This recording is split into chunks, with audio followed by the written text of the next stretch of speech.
Repository Rekod Negeri. Sehingga tahun 2020, Pustaka Negeri Sarawak telah menerima sebanyak 77,546 buah fail melalui pemindahan fail oleh jabatan atau agensi. Perkhidmatan rujukan rekod.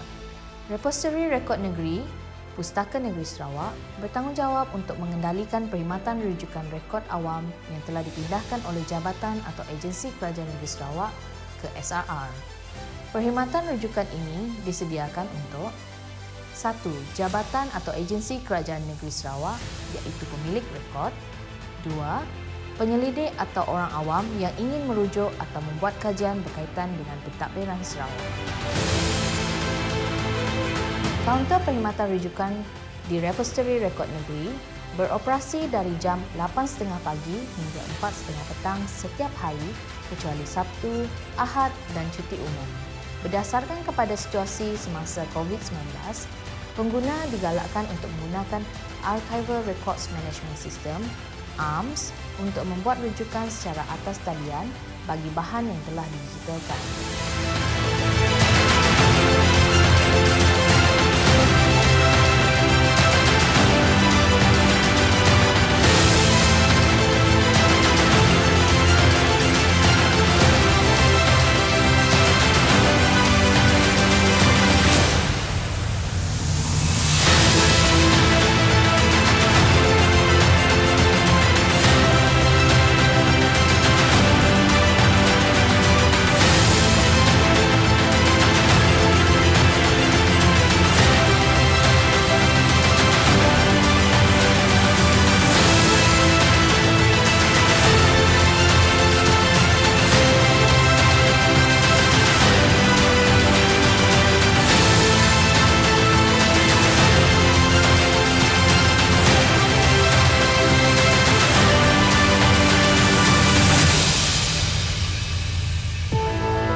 Temujanji rujukan di Repository Rekod Negeri hanya untuk jabatan atau agensi Kerajaan Negeri Sarawak sahaja kerana rekod atau fail yang dirujuk tersebut diperlukan untuk urusan rasmi jabatan atau agensi.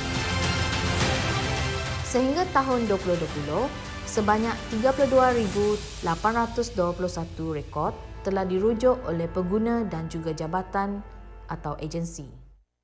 Unit Akses dan Data Entry. Unit Akses dan Data Entry berperanan untuk memastikan metadata setiap rekod atau fail yang dipindahkan dimasukkan ke dalam Archival Records Management System (ARMS) bagi memudahkan akses kepada bahan. Di samping itu juga, unit ini berperanan menyediakan perkhidmatan pendigitalan dan mikrofilm kepada jabatan dan agensi Kerajaan Negeri Sarawak. Di antara inisiatif pendigitalan dan mikrofilm yang diperkenalkan adalah bertujuan untuk mewujudkan perkhidmatan pendigitalan dan mikrofilm yang berpusat di Repository Rekod Negeri, Pustaka Negeri Sarawak kepada jabatan dan agensi Kerajaan Negeri Sarawak. Ia juga sebagai langkah pemeliharaan fizikal rekod dan penyediaan akses kepada pengguna.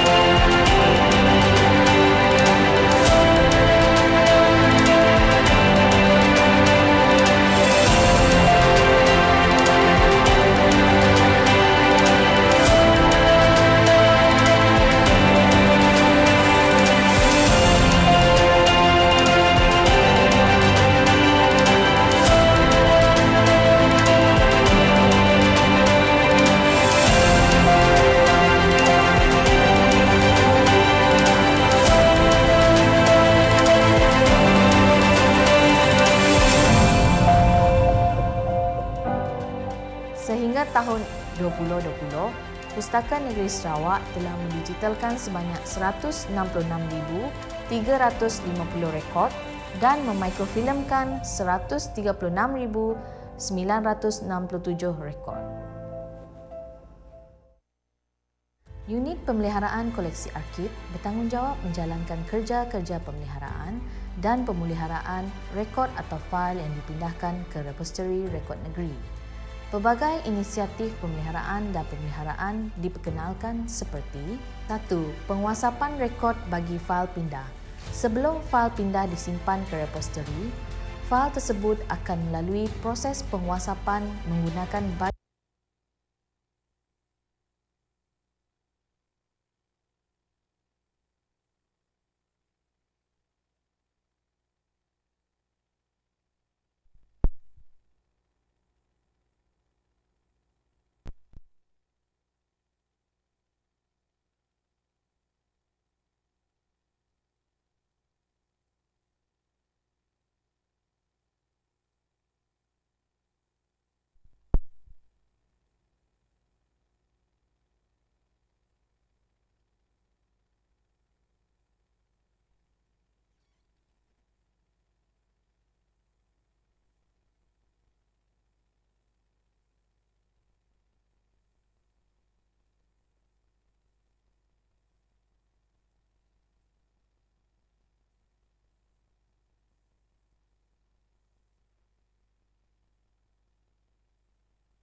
Very good morning to all our participants here and those tuning in online. Welcome back to Salco 2025. It's day 2. I hope you all had a great rest after yesterday's inspiring sessions on community engagement. Today, we are diving into another fascinating theme, innovations and preservations. For those joining us today for the first time, welcome to Sarawak Annual Librarian Colloquium, Salco 2025. This event celebrates how libraries continue to evolve in today's ever-changing world. Throughout the 3 days, we are highlighting how libraries are embracing their roles as agents of change, building stronger communities, driving innovations, and ensuring that knowledge is preserved for the future generations. Today's sub-theme is innovations and preservations, two ideas that beautifully complement each other. We'll be hearing from several presenters this morning who have explored this balance in inspiring way. Without further ado, over to our moderator.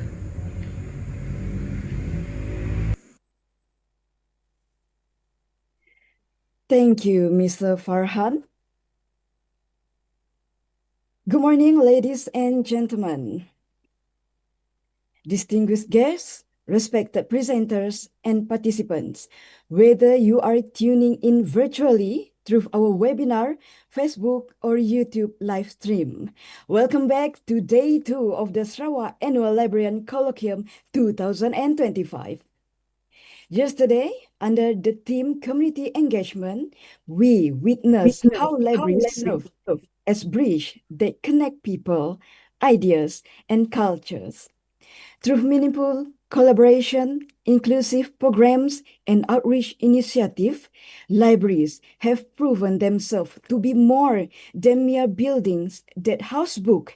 They are living, breathing spaces where knowledge meets compassion and where communities find empowerment. The sharing and reflections from our presenters yesterday reminded us that librarianship is a dynamic field and one that evolves with the needs of society. And today we continue this intellectual journey with our new sub-theme, innovation and preservation. This theme captures the essence of transformation in the library world. We live in an age defined by rapid technological growth, artificial intelligence, digital migration, and distant information. In such an environment, innovation becomes not just a choice, but a necessity. The key that unlock new ways for libraries to engage, to educate, and to serve. Yet, amidst this momentum for change, there remain an equally vital responsibility, that of preservation, the act of protecting, conserving, and sustaining the collective memory of our civilization. Innovation and preservation are not opposite. They are partners. Innovation breathes life into how we organize, deliver, and democratize information. Preservation ensures that the wisdom of the past continues to inspire the future. Together, they form the foundation of what modern librarianship truly represents, a profession that is at once futuristic and faithful, progressive yet principled. In our context, innovation might mean embracing digital catalogs, artificial intelligence, data analytic, or smart library system. Preservation, on the other hand, anchors us to our history, protecting manuscripts, oral traditions, artifacts, and cultural narrative that define our identity. The magic happens when these two forces work hand in hand, when technology becomes a tool not for erasure but for endurance. As we reflect on that balance, it's important to remember that the role of the librarian today has evolved. We are no longer only the custodians of shelf and archive. We are curators of experience, facilitators of access, digital educators, and cultural guardians. We bridge the past and the future. Through innovation, we make knowledge accessible in new forms. Through preservation, we ensure that knowledge remains authentic, trustworthy, and whole. In this sense, every librarian is both an innovator and a historian, tasked with creating new pathways for learning while defending the integrity of the record. Today's lineup of papers will take us through that very journey of adapting, experimenting, and preserving. As for insightful presentation, we will hear stories of creative literacy programs, new technologies for learning, artificial intelligence in human curiosity, and digital preservation skill. Each paper, in its own way, contributes to the evolving narrative on how libraries are redefining their relevance in an increasingly digital society. You will discover how innovation extends beyond tools. It's also about mindset, leadership, and the courage to explore. And preservation equally is not just about storage or archiving. It is about stewardship, continuity, and respect for heritage. Innovation reminds us to keep moving. Preservation reminds us not to forget where we came from. In the words of the great cultural theorist John Ruskin, when we build, let us think that we build forever. And indeed, in every innovation we introduce and every record we preserve, we are building not just for today, but for a generation who will inherit our work. As we begin today's session, let us keep that spirit alive, the spirit of curiosity, collaboration, and commitment. Let's listen, engage, and exchange ideas that may help us reimagine our libraries as spaces of both progress and preservation. Its presentation today is a reflection of patience and perseverance, showing how librarians continue to adapt while upholding their timeless values. With that, we officially open Day 2 of the Sarawak Annual Librarian Colloquium 2025 under the sub-theme Innovation and Preservation. As we begin today's presentation, we are delighted to start with a paper that embodies both creativity and purpose in empowering communities through literacy. Our first paper title, Blok Hurufku Sayang dan Roda Huruf, Program Literasi Orang Dewasa, is a reflection of how innovation can transform education and how libraries can become catalysts for lifelong learning among adults. It will be presented by Professor Madya Dr. Siti Zaliha Ridwan, Dean of the Faculty of Education, ICATS University College.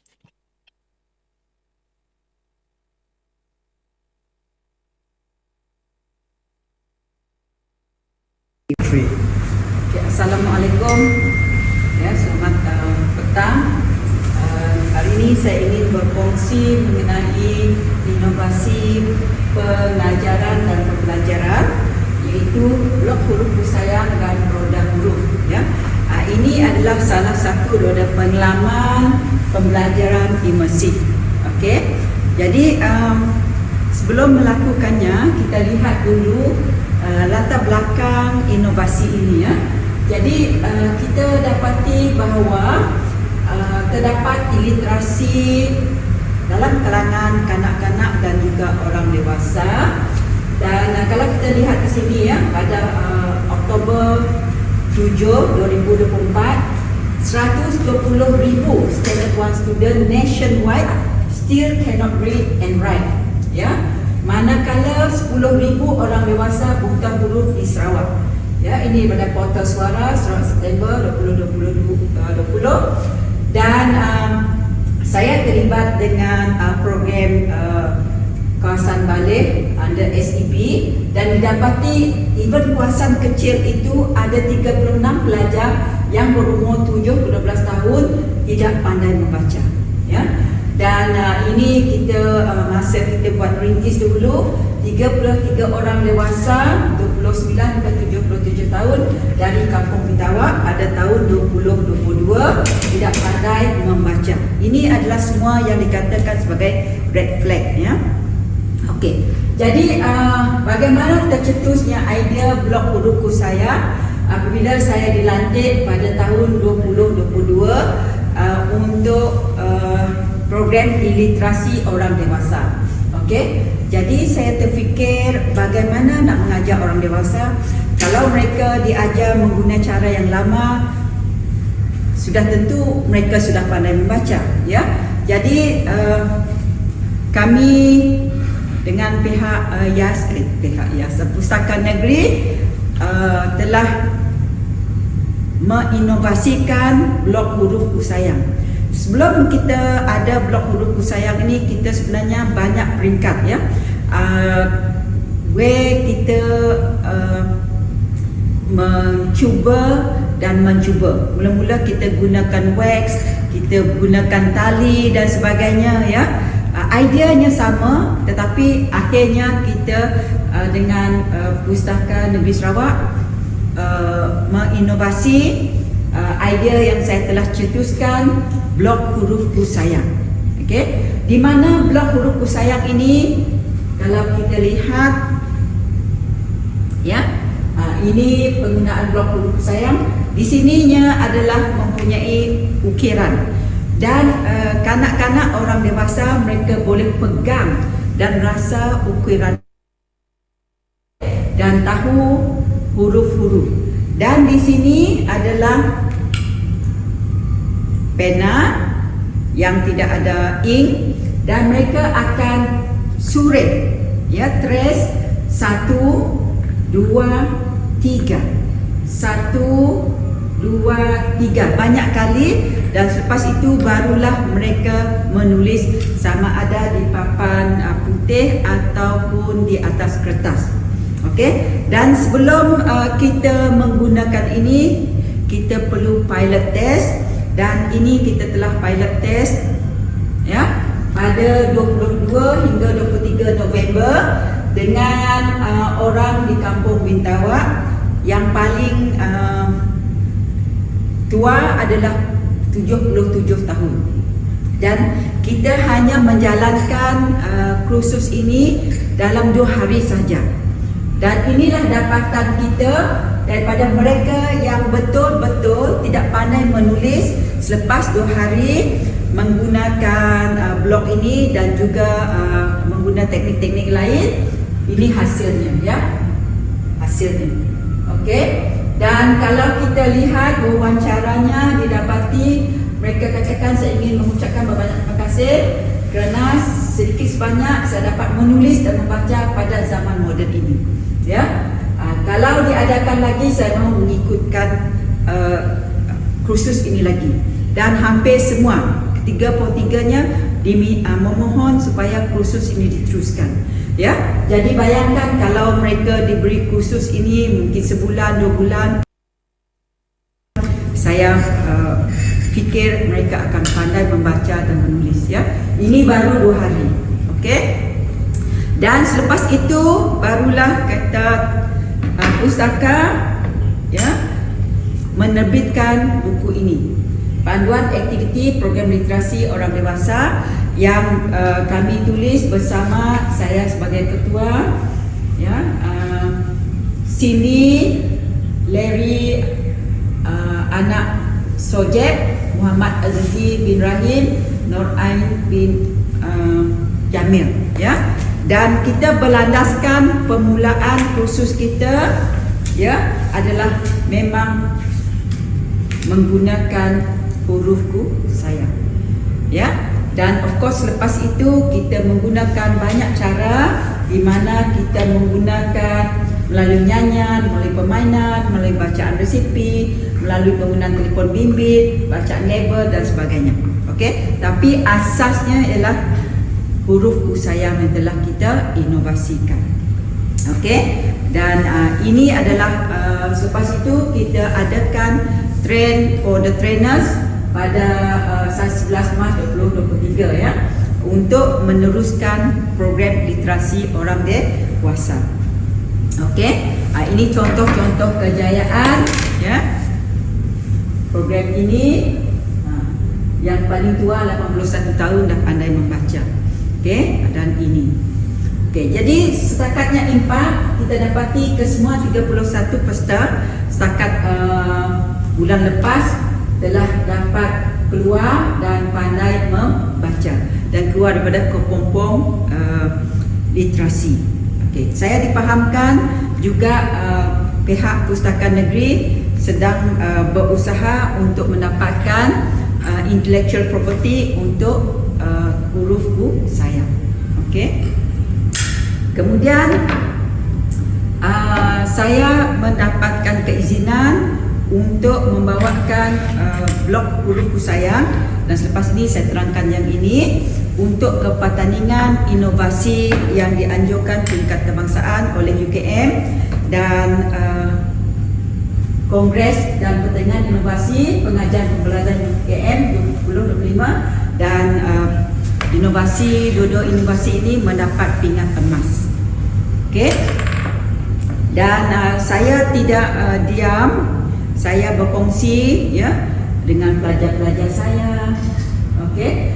Dan untuk inovasi kedua, tercetusnya di mana saya dengan 4 orang lain dimohon oleh SEB untuk membantu kanak-kanak di balik yang tidak tahu membaca langsung untuk literasi membaca kanak-kanak.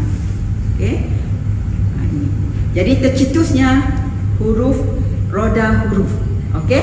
Roda huruf ini kalau lihat lengan kiri dan kanannya boleh digerakkan. Okey. Jadi lengan kiri ini adalah vokal A, E, I, O, U, dan di sebelah sini A, E, I, O, U dan konsonan. Jadi kanak-kanak akan dapat membaca, ini penerangannya. Saya tak akan bacalah. Okey. Jadi kita mula dengan konsonan B. Okey. So kita cari B, kita cari A.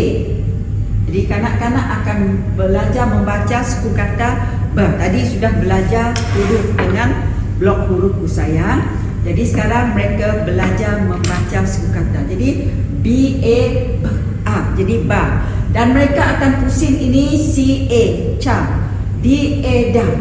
Dengan semua gunakan vokal A sehinggalah sampai ke Z, A, za. Ya. Dan apabila mereka dah hafal dengan bunyi ini, barulah kita bergerak kepada vokal E. Jadi proses yang sama. B, E, B, E, B. Ya, C, E, D, E. Dan kanak-kanak mereka sudah familiar dengan bunyi apabila digabungkan konsonan dengan vokal tadi. Ya. Dan sehingga akhirnya mereka tahu, dan lepas itu mereka akan gabungkan, contohnya B, A, ba dengan sebelah sini T, A, ta. Jadi bata. Kita masih menekankan bunyi A dahulu. Okey, barulah kita pindahkan. Dan ini juga saya dah dapatkan hak cipta, ya. Hak cipta terpelihara, dan mungkin saya juga nak mohon untuk IP lah untuk yang ini. Okey, kita lihatkan. Ya, sekali lagi. 1. Okey, tak apa. 1. Okey, lagi satu kita cuba lagi. B. Ya.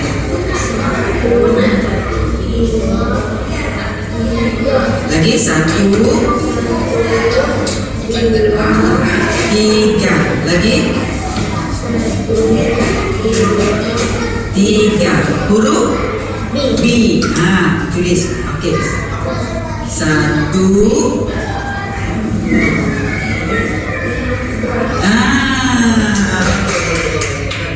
Okey, kalau kita perhatikan, ya, ini kanak-kanak yang tak tahu membaca langsung. Dan lihat tulisannya adalah cantik sebab mereka betul-betul mengikut ini. Ya, tadi 1, 2, 3 A. Jadi B 1, 2, 3. Jadi tadi dapat dengan jelas nampak kan, mereka huruf A dengan B adalah sangat-sangat teratur. Ya, dan video sebelah sama juga menggunakan. Okey, jadi selepas lagi tadi ya. Okey, jadi sama. Okey. Okey, jadi ini menggunakan huruf roda huruf, ya. Mereka semua belajar menggunakan roda huruf, ya. Dan tengok mereka, sebab kalau kanak-kanak kita menuliskan, membaca saja A, B, A, mungkin mereka tidak minat. Tetapi ini mereka manipulatif. Mereka boleh gerakkan dan mereka boleh lihat sendiri bagaimana gabungan konsonan dengan vokal. Okey, lihat mereka khusyuk, ya. Okey, jadi kita lihat sedikit. Okey. Dia tanya dulu, dia boleh sebut, ya. Jadi sama. Ini adalah kita membuatkan pentaksiran penggunaan ini, dan nanti lihat kita, kalau kita katakan semua pandai, memang tipulah kan. Okey. Okey. Jadi adalah hari yang kita buat pentaksiran tu, sebenarnya kita sepatutnya ada 36 kanak-kanak, tapi yang hadir sebab mereka perlu hadir ke kapit dan kadang-kadang masalah kenderaan, pengangkutan.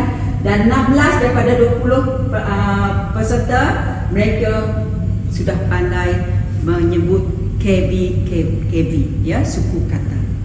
Dan lihatnya, ini anak ini umur 10 tahun. Memang tak pernah pergi sekolah, memang tak pandai membaca.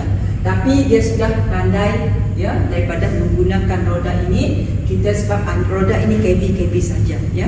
So baca mereka sudah dapat, ya. Ini buktinya lah.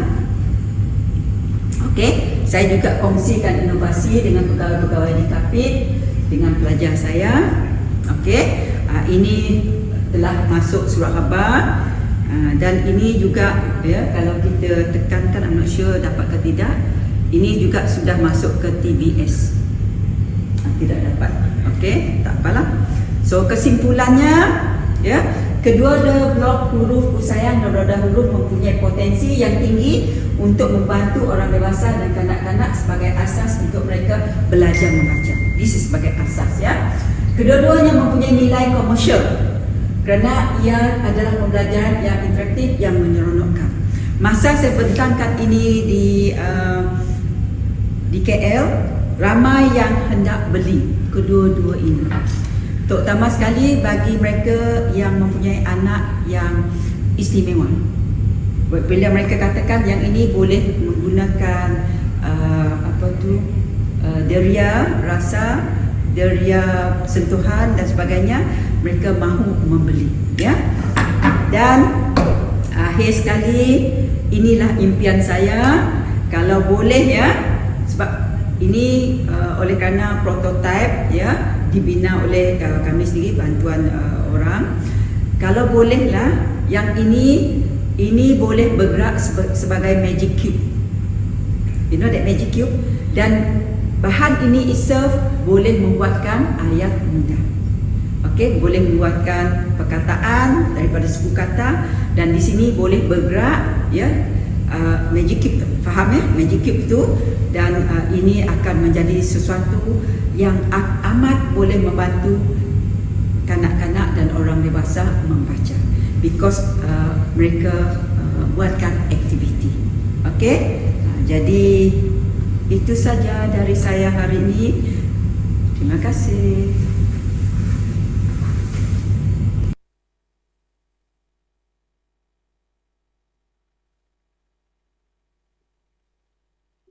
Thank you very much, Professor Madia Dr. Siti Zalharidwan, for that enlightening and inspiring presentation.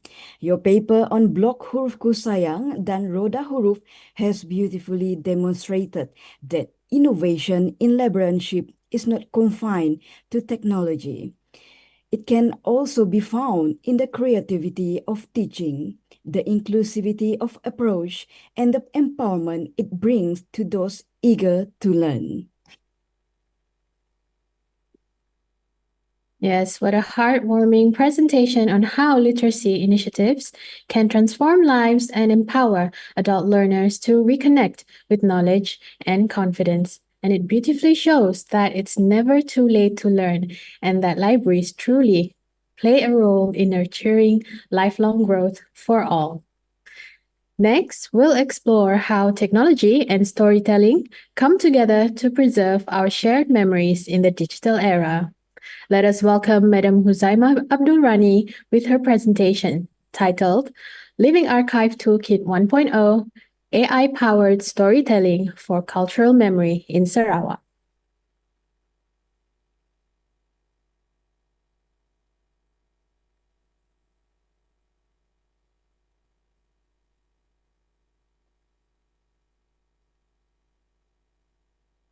Assalamualaikum and good day to everyone. I'm Huzaima Abdurrani from Pustaka Tun Abdul Rahman Yaakob, University Malaysia Sarawak.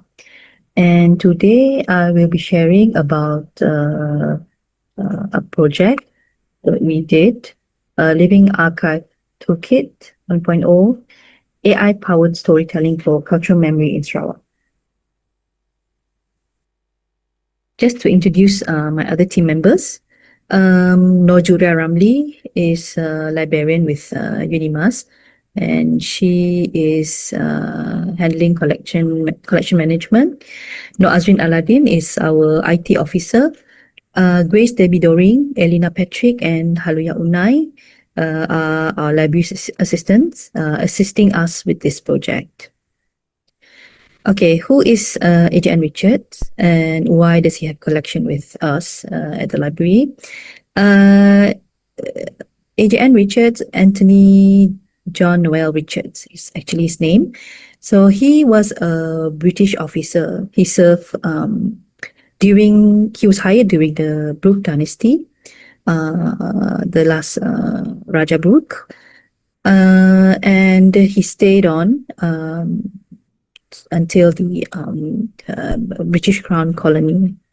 And while here, he was very fascinated with the local culture, especially the Iban culture. He is very fluent in Iban. And he also early on he also collected some research on Malay cultures, but he later then focused on the Iban culture. So after his death, his family donated his library, which contains field notes, also some of his personal collection, the books and manuscripts, and also drafts of published and unpublished papers. And then in 2020, we decided to digitize his manuscripts. And we also publish it, put it online using an online platform, Flip HTML5. So this is essentially what we did from the boxes to online. Okay, this type of collection, old manuscript, even when it is already digitized, we realized that nobody was really aware of it and engaged with it. I think probably because they are harder to read. As you can see, these manuscripts are typed and they tend to be very long. And yeah, there goes the interest to read old manuscripts. Of course, unless you are a researcher. But we find that a lot of the items are inclusive of folklores, which was quite interesting because there were really stories that not very popular, but very entertaining.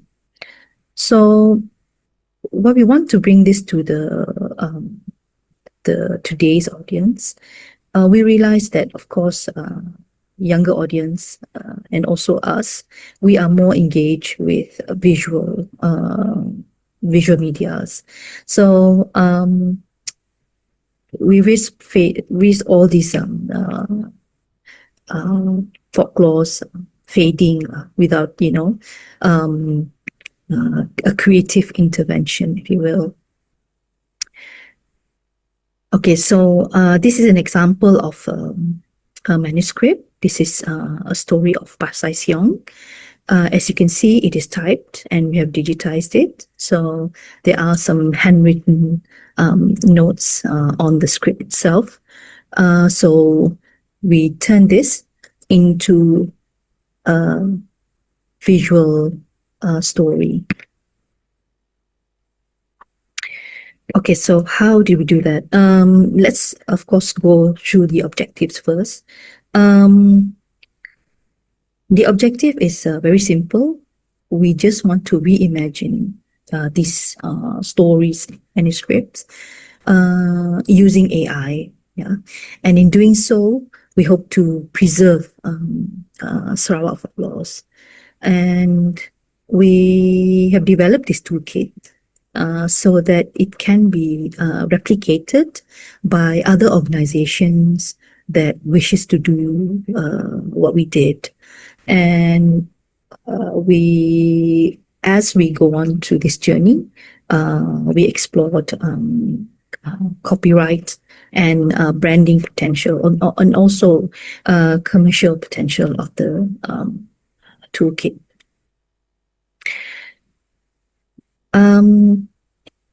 The manuscript have gone through a few processes, starting with selection and then adaptation, when we adapt it into scenes and then narrations, visual and audio. And we use AI tools for this, such as we use ChatGPT and Gemini to actually work with creating the scenes. And also we use Google AI Studio to create the images, text to images, and then later from images to video. And we use 11 Labs for audio. While doing this, we also experimented with a few video format to reach more of our audience. So, Dayang Isa Tandang Sari, it was our first adaptation. This is actually from the manuscript Dayang Isa Tandang Sari collected by H.N. Richards from the people of Pusa, the area where the legend is set to be at. And it was quite a long video because we have just used the whole of the document, including commentaries from H.N. Richards himself on the cultures and whatnot. And we used the long format video 16:9 aspect ratio. And this was really the first time we tested the toolkit. Next adaptation was Onka and the Magic Fruit. Because we have gained feedbacks from the first adaptation, we decided to go for a shorter video using mobile videos, which is the 9:16 aspect ratio, suitable for TikTok and YouTube Shorts. And with this, we achieved higher views. The next adaptation, which is actually quite recent, Pasai Siong, the story of Pasai Siong. And with this, we continued the mobile video format, and we also added the opening intro, AJN Tells a Tale. And the fourth video is we remade the Dayang Isa story, but this time completely animated. And we also experimented with anime style. So we started to bring our project to a research expo, Digital Nexus Showcase, which is a Unimas Expo in July of this year. Which is where we showcased the pilot video. At the expo, we got the silver awards lah. And right after the expo, we decided to file for the copyright. And the next expo that we participated in was the Borneo Intex 25, which happened in August. This time, we managed to be among the projects that have gained the Gold Award for innovation. And the very recent one is the KPT Innovation or Hari Inovasi KPT, in which we were invited to showcase our project at the Kementerian Pendidikan Tinggi Putrajaya. We were actually selected from the 70 plus project that has sent application to showcase their project.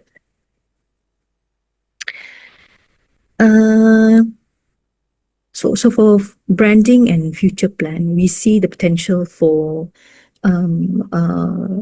replicating of this concept and as training modules or workshop package for any organization or individuals that are interested. And we also see that there's also a wider adoption for in sense of using the Creative Commons and framework. And then we see also this toolkit to expand into more Sarawak folklore. Of course, we will continue to work with AJN Richard's collection. And in the long term, we see the potential for a digital heritage platform. The cultural impacts. We really want to revive the Sarawak oral heritage through digital media, and I think that there has been a lot of other projects doing the same, but probably not library. There are more to individual projects. But for us, we have the resource, the AJN Richards collection, that we can push for this. And for technology, in a sense that we have used AI to be more innovative in our work, to help us to spread the words, if you will. And for social, we would love to engage younger audiences. That's why we decided to put our adaptations on TikTok and YouTube Shorts. And doing this project, we hope that the community can see libraries not just as custodian of knowledge, but also as innovators. And commercial impact, of course, like just now, the toolkit can be replicated by other anyone who is interested. So, yeah. Conclusion and acknowledgement. Of course, the toolkit has shown to us that archives can live through AI storytelling. Maybe not necessarily AI, but digital storytelling is something that we can present to today's audience. And we are very thankful that we have the full support of University Malaysia Sarawak, and especially Petari. And we are very grateful for the feedbacks that we have received from our colleagues and the community, and also the juries, which help us to do better in our videos, if you will. Just sharing you some of the photos. And this is the Digital Nexus Expo, the Borneo Intex, and also the Hari Inovasi. And this is the playlist for our project in YouTube. So you can see that we have put the AJN Richards Tell a Tale as the series, if you may, for our adaptations. So we will continue to use this. Okay, so if any of you are interested in finding out more about the Living Archive Toolkit, you're free to contact me. And also, please visit us on our social media, Petari.Unimas for TikTok and Petari Unimas on YouTube. Thank you very much.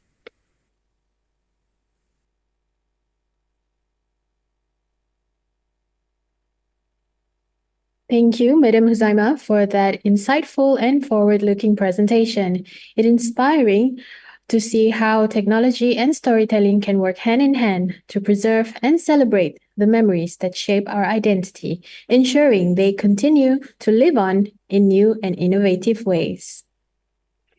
We now continue with another equally significant paper that explore the foundation of library management, the art and discipline of record preservation. The next paper is titled Examining Record Preservation Awareness and Practices Among School Librarians, a case study in Sarawak, Malaysia. It will be presented by Nur Afika Abdullah, Philomena Septimus Amit, Nur Azlina Abdurrahman, and Nur Laila Ibrahim.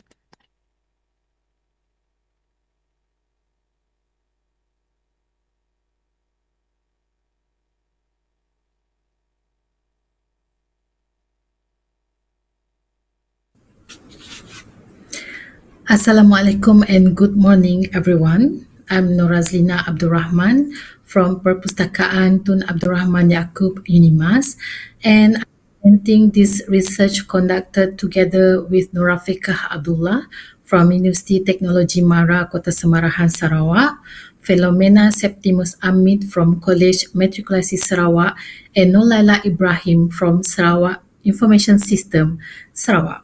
We are pleased to present our title, Examining Record Preservation Awareness and Practices Among School Librarians, a case study in Sarawak, Malaysia. The following outlines the content of our presentation, covering abstract, introduction, hypothesis and research method, research objective, research question, literature review, research methodology, result and discussion, challenges and support, conclusion and recommendation.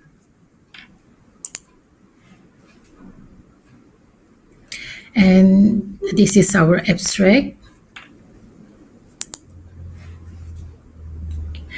Preservation of records in educational institutions is crucial for ensuring accountability, continuity, and institutional memory. School libraries as information hub holds various types of records from administrative documents to student archive. However, the success of record preservation often depends on the awareness, training, and available resources among school librarians. In this study, we examine how librarians in both urban and rural schools handle record preservation and what challenges they face, and explore practical recommendations to enhance record preservation efforts across the region.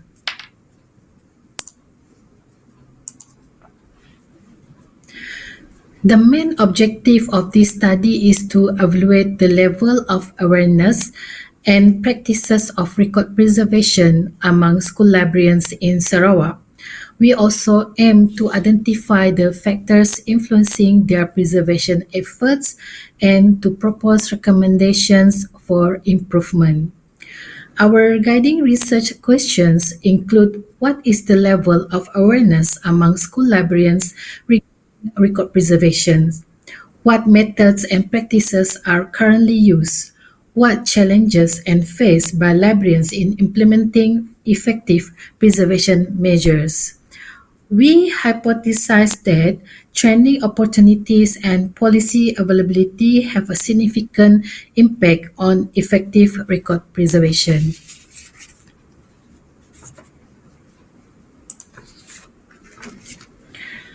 Previous studies consistently highlight the importance of proper record preservation in educational settings.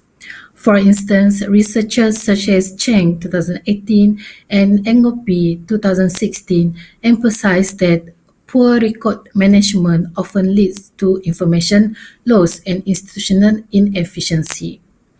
In many developing regions, issues like limited resources, lack of training, and weak policy enforcement remain major barriers. Therefore, our study contributes by providing updated insight specifically within the Sarawak context, where geographical and infrastructural diversity may influence preservation practices. We use a mixed method approach, combining an online survey via Google Form and interviews with librarians during workshop.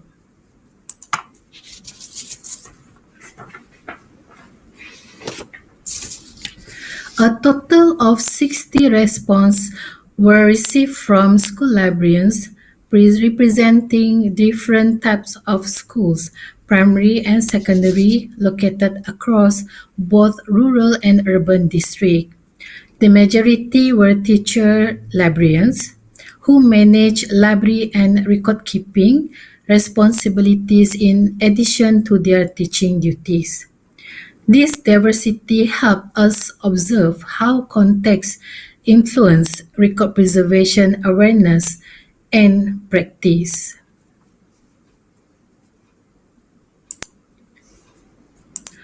For awareness levels were mixed. Only 6.7% strongly agreed they understood records preservation, but over the 80% agreed it is important.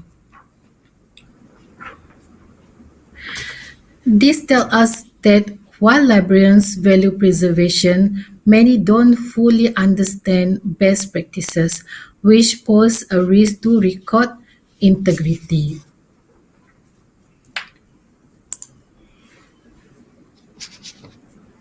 The records maintained by school libraries include book loan records, acquisition records, student reading records, inventory reports, photograph documents, etc., and others. The preservation methods used include physical filing via paper folders, scanning and saving digitally, use of school management software, cloud storage, others, and none. Okay, from slide, you can see only 14% had formal training in record preservation, while 85% had no training. This shows a significant training gap, especially among librarians in rural schools who have limited access to professional development opportunities.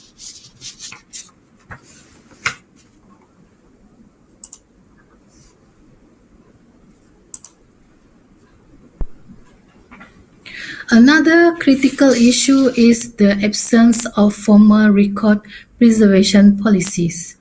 Most schools rely on general administrative circular or internal management decisions, leading to inconsistent record handling, retention, and disposal. This lack of structure can result in the permanent loss of valuable information. Challenges in preservation. The lack of training, inadequate infrastructure, and absence of formal policies significantly hinder effective record preservation efforts among school librarians in Sarawak, impacting their ability to maintain institutional memory. To enhance record preservation in Sarawak schools, focused training workshop and robust policy development are essential for empowering librarians and improving resource management. To address these challenges, we recommend provide formal training, develop standardized policies, improve infrastructure and resources, enhance administrative support, and promote collaboration and best practices. For the conclusion, the study highlights the urgent need for training and resources to enhance preservation practices among school librarians in Sarawak, ensuring sustainable efforts for future generations. That's all from us. Thank you for your attention.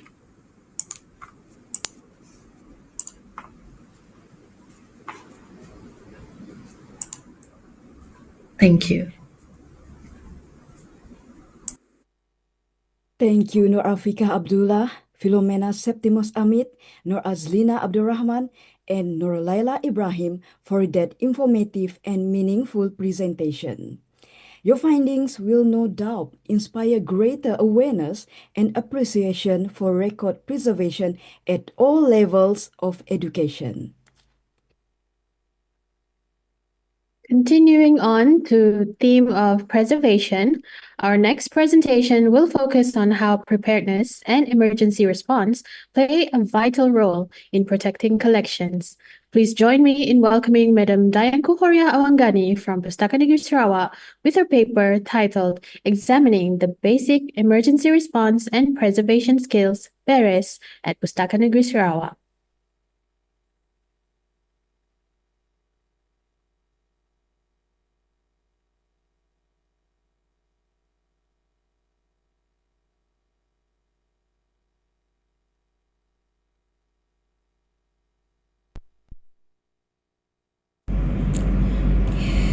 Assalamualaikum and good morning. I'm Dayanku Horia Awangani, and today I will be presenting our analysis on the Basic Emergency Response and Preservation Skills BERES at Pustaka Negeri Sarawak.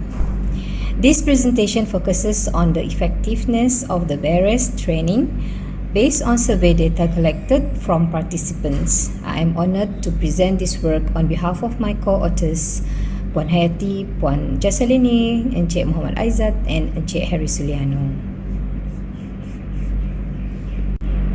In 2023, we successfully organized 8 Basic Emergency Response and Preservation Skills or BERES programs. So this session brought together 103 participants from 25 different agencies within the Sarawak State Civil Service. Building on this success, 2024 saw an increase to 10 BERES programs, engaging 121 participants from 52 agencies across the Sarawak Government Civil Service. These programs were delivered in strategic collaboration with the National Archive of Malaysia Sarawak as our smart partner. The sessions were held at multiple locations, 2 at the State Record Repository in Kuching, 4 at Pustaka Negeri Sarawak in Cebu, and another 4 at Pustaka Negeri Sarawak Miri. Pustaka Negeri Sarawak, as the state's archives authority, plays a leading role in promoting the preservation of records and archival heritage. BERES program is designed to equip departmental record officers and departmental custodian officers with basic techniques for salvaging records after a disaster. So more importantly, it aims to deepen their understanding of the critical role records recovery plays post-disaster, particularly within Sarawak government department and agencies.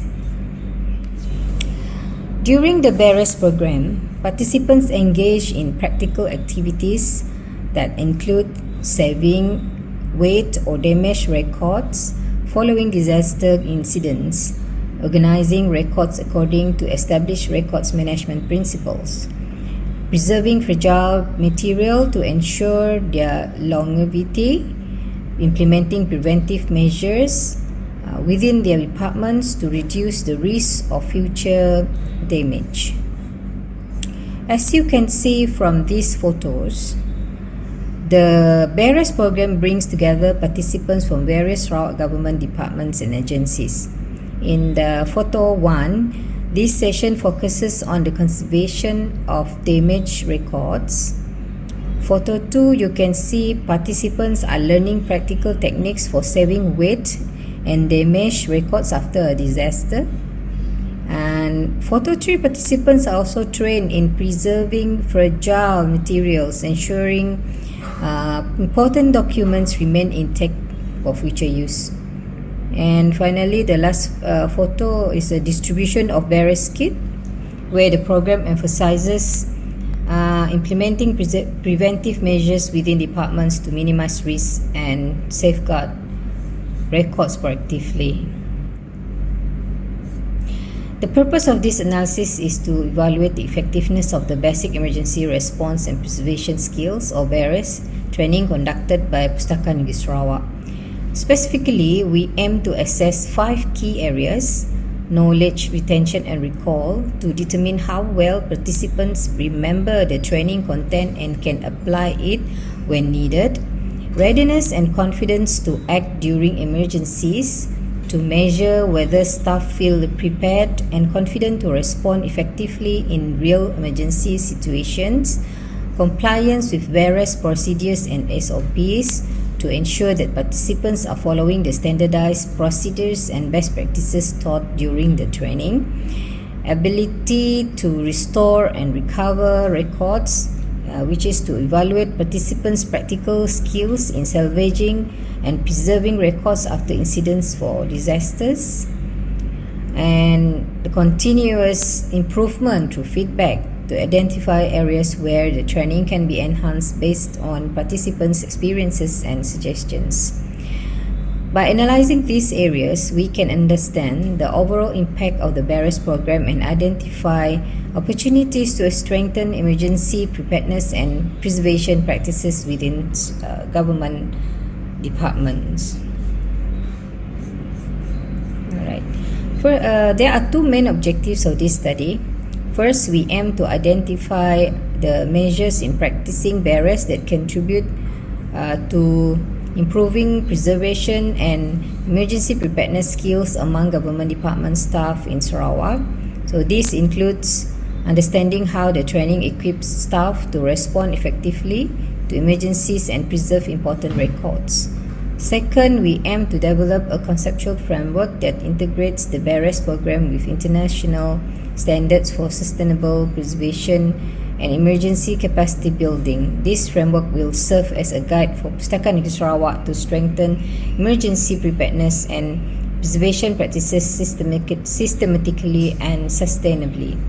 Thus, these objectives ensure that BERES program is not only effective in the short term but also aligns with global practices for long-term records and heritage preservation.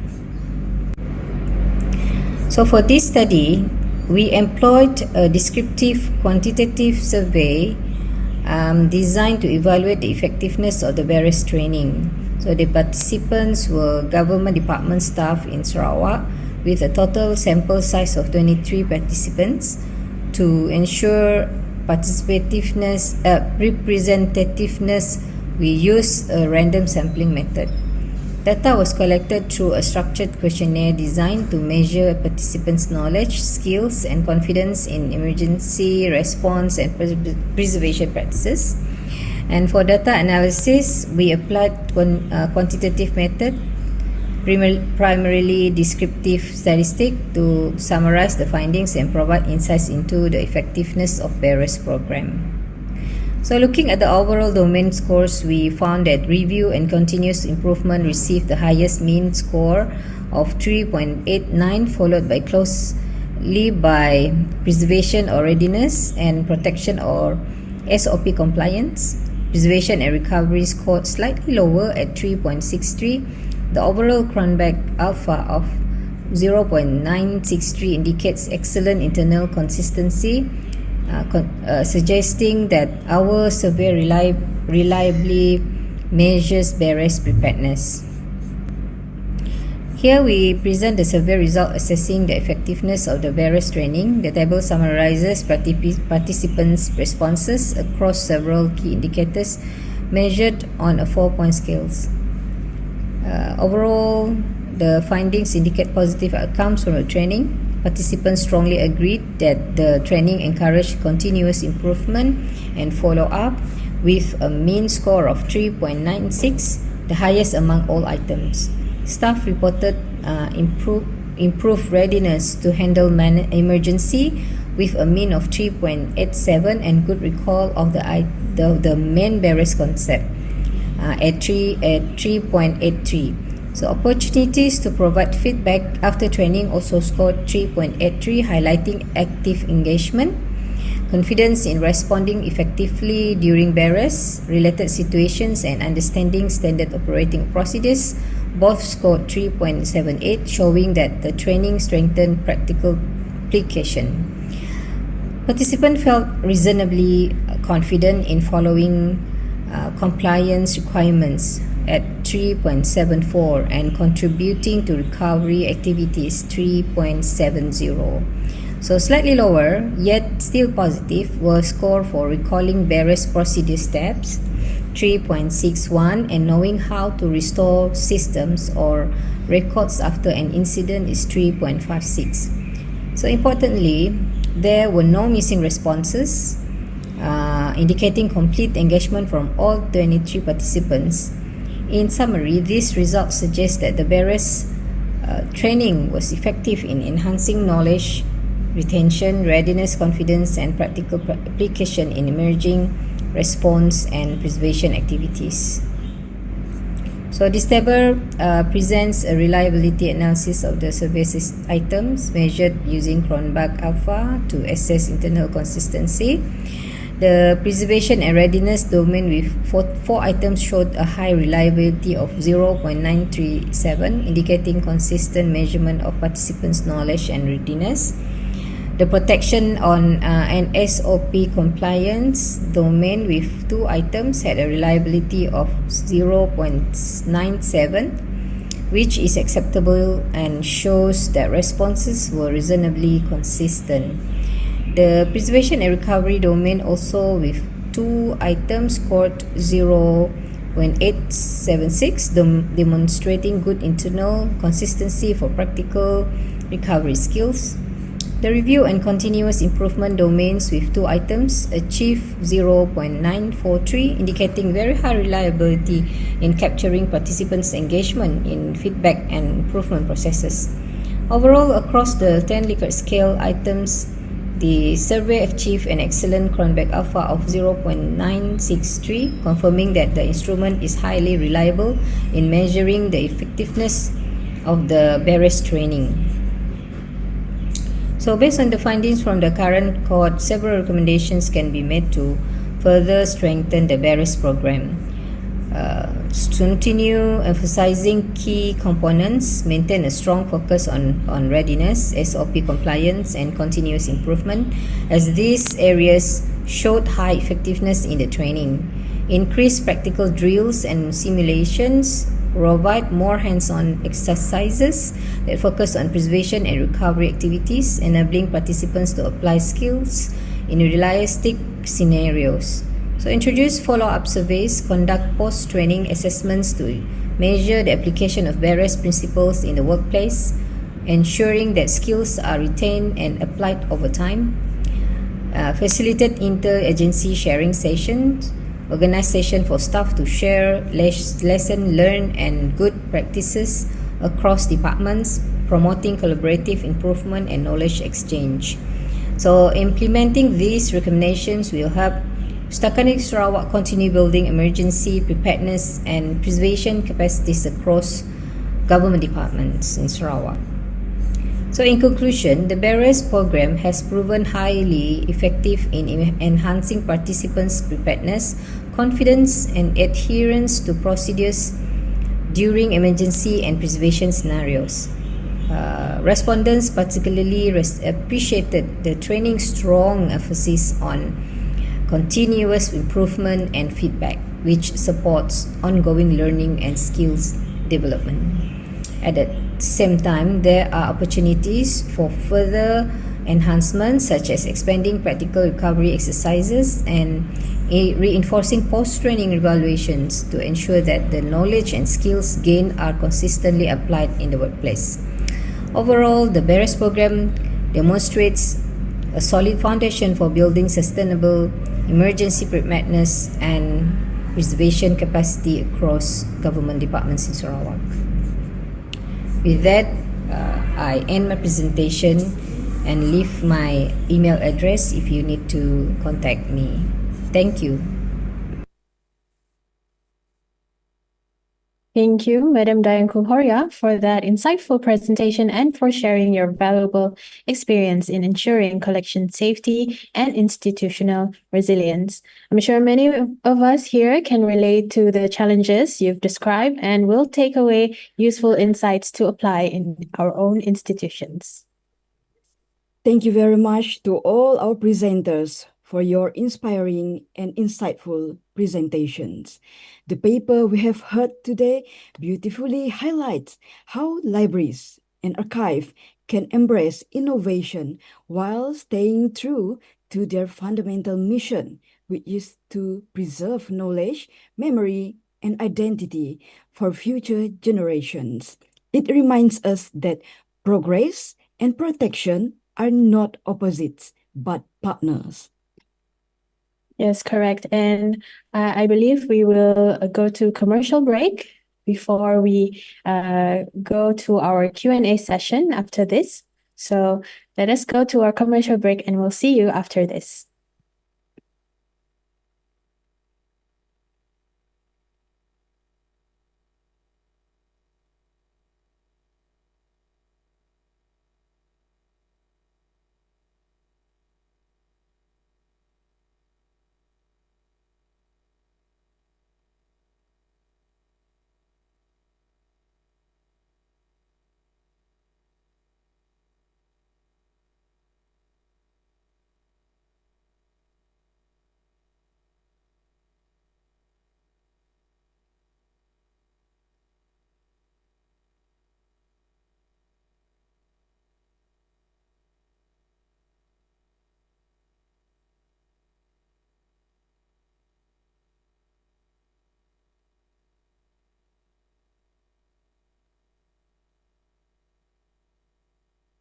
Inisiatif Bahagian Pengurusan Arsip. Di antara inisiatif Bahagian Pengurusan Arsip adalah inisiatif pemindahan rekod jabatan. Unit pemindahan rekod jabatan berperanan membantu jabatan menguruskan prosedur pemindahan rekod atau fail jabatan ke repository rekod negeri. Rekod atau fail yang dipindahkan adalah yang telah dinilai dan diluluskan pindah oleh Bahagian Pengurusan Rekod. Di antara aktiviti yang dijalankan dalam inisiatif pemindahan rekod jabatan adalah latihan pemprosesan fail pindah. Latihan pemprosesan fail pindah akan diberikan kepada jabatan atau agensi yang mempunyai fail pindah atau fail yang diwujudkan sebelum tahun 1963. Penyediaan ruang sangkutan bagi pemprosesan fail pindah. Ruang sangkutan ini disediakan untuk jabatan yang mempunyai fail pindah, jabatan yang mempunyai fail diwujudkan sebelum tahun 1963 dan berminat untuk memindahkan fail tersebut kepada pustaka, dan juga untuk jabatan yang tidak mempunyai ruang untuk memproses fail di jabatan sendiri. Untuk permohonan penggunaan ruang sangkutan, jabatan boleh membuat permohonan secara bertulis kepada Ketua Pegawai Eksekutif Pustaka Negeri Sarawak. Inisiatif yang ketiga pemindahan rekod jabatan adalah kempen satu fail satu minggu. Kempen ini adalah untuk menggalakkan pemindahan rekod dan fail yang sistematik dari jabatan dan agensi Kerajaan Negeri Sarawak ke repository rekod negeri. Inisiatif yang keempat adalah Rescue Government Records and Archive Program (REGRAP), di mana ia membantu jabatan atau agensi Kerajaan Negeri Sarawak yang mempunyai fail pindah dalam pemprosesan fail tersebut sebelum dipindahkan ke repository rekod negeri. Sehingga tahun 2020, Pustaka Negeri Sarawak telah menerima sebanyak 7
Unit akses dan data entry.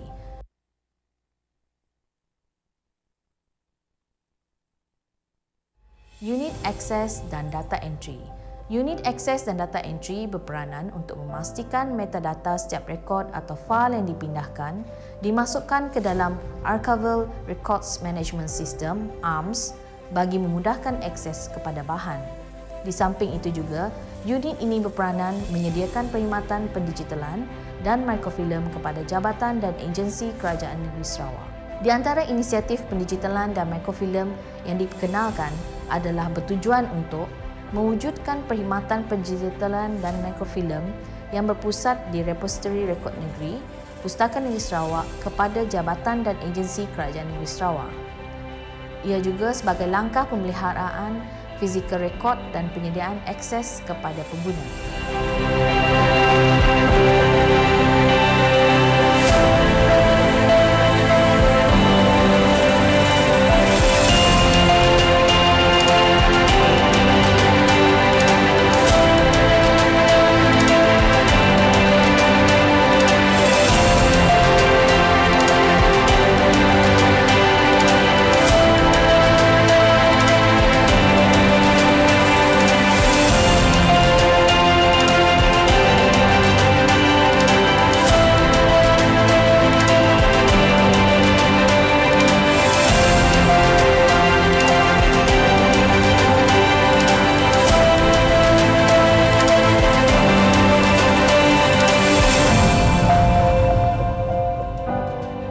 Sehingga tahun 2020, Pustaka Negeri Sarawak telah mendigitalkan sebanyak 166,350 rekod dan memikrofilmkan 136,967 rekod.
Okay, and welcome back to our day 2 of Sarawak Librarians Colloquium, also known as SALCO 2025.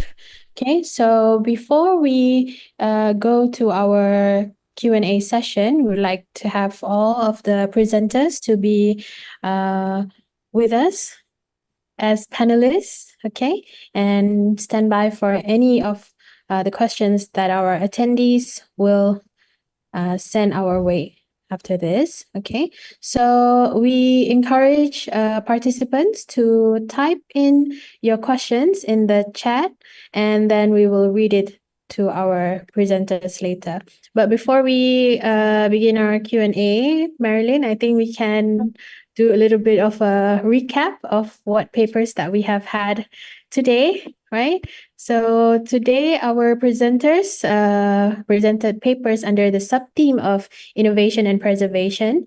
And today's session has shown us how libraries and archives continue to evolve and balancing tradition with transformation and innovation with preservation. And we've seen how creativity and technology can come together to strengthen literacy, safeguard our collections, and ensure that knowledge remains accessible and relevant for generations to come.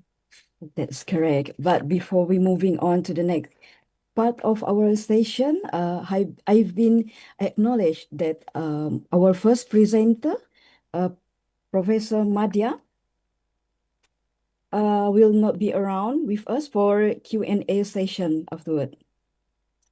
Yeah, but I think nevertheless, we can convey any questions that any of you have for Prof. Madhya, and maybe they can reach out and get the answer from Professor Madhya herself. Yeah. But let's say if any participants want to ask question in Malay, we are open for the floor for them. Yes, of course. And so you can just type in the questions in the chat, and then we can convey them to the presenters present with us online today. We also have a virtual participant from YouTube and Facebook, not only a webinar. Yes, correct. So participants from YouTube and Facebook can also post their questions there. Our AJK are also monitoring the questions from there as well. So don't worry. Any platform, we can always read the questions to the presenters. Yeah, we have four papers presentation for today. Yes. And for tomorrow, Amalina, Yes. it's 5 papers, yeah? Yeah, we have the 5 papers. sub-theme Digital Inclusion and Sustainability. Correct. And tomorrow is also our last day for Sarawak Librarians Colloquium, SALCO 2025, with the sub-theme 3. And care to explain the sub-theme 3, Marilyn? Sub-theme 3, I want to reveal the paper title. I think no issue, yeah? Yeah. Okay, for tomorrow's sub-theme is about digital inclusion, inclusion and sustainability. The first paper is paper 10, Unlocking Knowledge for All. The second, Training Needs Analysis, TNA, for Sustainable Talent Growth and Future-Ready Librarians. Paper 12, Advocating the SDGs for Northern Sarawak, the Strategic Role of Pustaka Negeri Sarawak Miri. Paper 13, Building Sustainable Libraries in Digital Age, Pustaka Experience. And lastly, Paper 14, Records Management for Sustainable Governance in Higher Education, a Systematic Literature Review. Yeah. Yes, so we have 5 papers tomorrow. So we hope that you will join us again for tomorrow, the last day of SALCO 2025. And yes, we can also promote our social media. Yeah, so we have our Facebook, Pustaka Negeri Sarawak for Kuching, Pustaka Negeri Sarawak Miri for Miri, and Pustaka Negeri Sarawak Sibu for Sibu. And we have our Pustaka channel on YouTube, as well as Instagram. Yeah, Pustaka SWK for Kuching, Pustaka SBW, if I'm not mistaken, for Cebu, and Pustakam.miri for Miri. So we have 3 different social medias for each of the campuses. So if you're around the area, so feel free to follow the ones that are catering to your area. So we are still currently waiting for any questions from our attendees. Okay, so this is a good opportunity for us to engage with our presenters. Yeah, Marilyn? Yeah, or if any presenters that maybe they have something to say for as a final presentation, you may do so to enhance better understanding about today's topic, today's theme.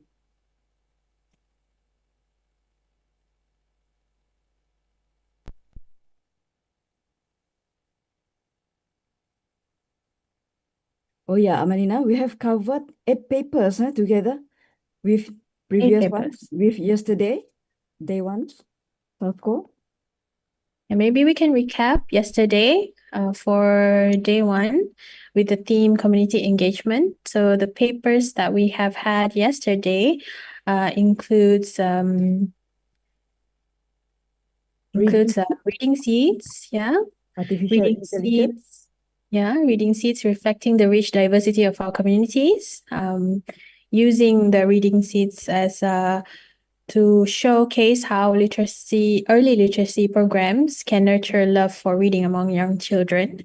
And then we also had artificial intelligence and human curiosity, how libraries foster responsible information behavior through community outreach. And next, we also had universal inclusivity in today's libraries, engagement for all.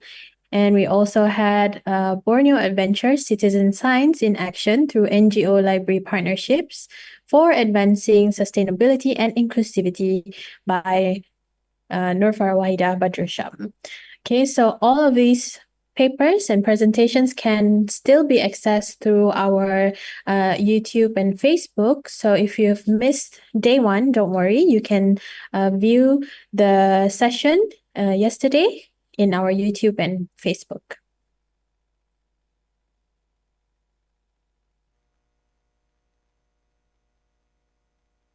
Okay, Marilyn, I believe we have one question from our attendee over here. Yeah, I'm gonna start with the first one from our webinar chat. It's from Muhammad Razali. Soalan dari Perpustakaan Awam BDA. Di manakah boleh dapatkan maklumat lanjut tentang program blok hurufku sayang dan roda huruf? It's dedicated to our first presenter, Professor Dr. Siti Zaleha, just now. She's not around with us for Q&A session.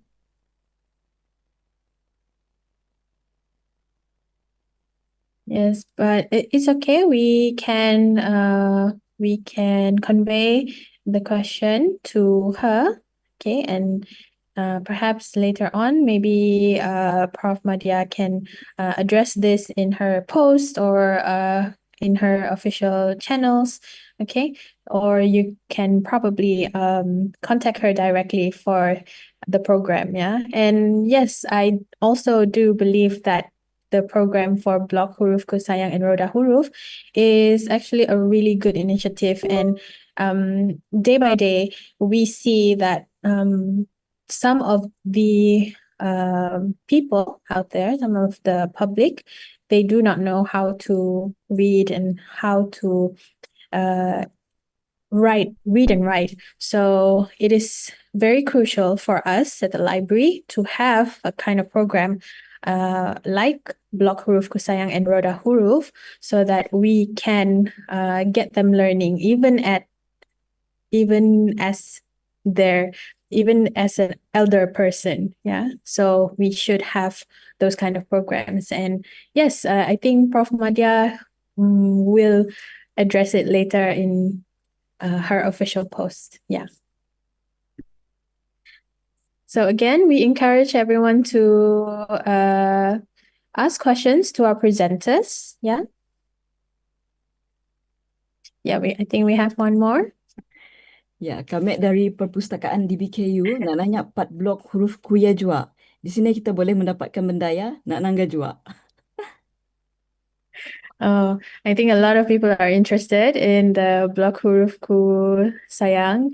I think we can have maybe on our side as well, we can have Prof. Madya to promote the Block Huruf Ku Sayang and get more people involved in the project, and then have it distributed or have everyone to get access so that they can also accommodate their users.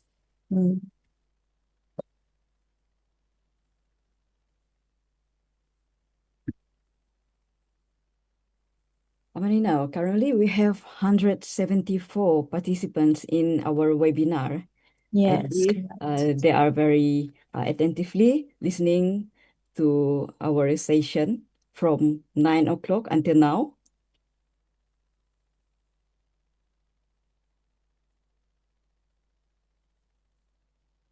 Okay, so if you have any questions regarding our papers for today, please do type it in the chat, and we can convey it to the presenters, right? Maybe any questions from, yeah? Okay, there is one question over here, Marilyn. Let me check. Question from Rash Berhat is from Nurul Shahida Abdul Taib. Hello, how are libraries and archive embracing new technologies such as AI, digitalization, and data analytic to enhance access and preservation? Yes, I think we can open this question to any of the presenters. Anyone would like to share their thoughts on embracing new technologies into our library access and preservation?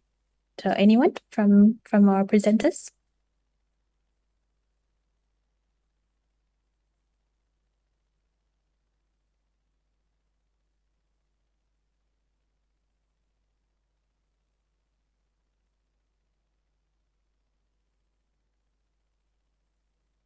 Anyone from our presenters can share their thoughts on the question? We have another incoming chats from Muhammad Nur Amira Amiruddin. Does Pustaka provide any training or workshop related to the preservation and repair of library reference materials? That's the second question. Yeah, that's the second question. Okay, I think I think Madam Dayanku Horia can answer the question from Muhammad Nur Amiruddin. I believe Madam Dayanku has not been promoted to panelist, so ICT can help with that.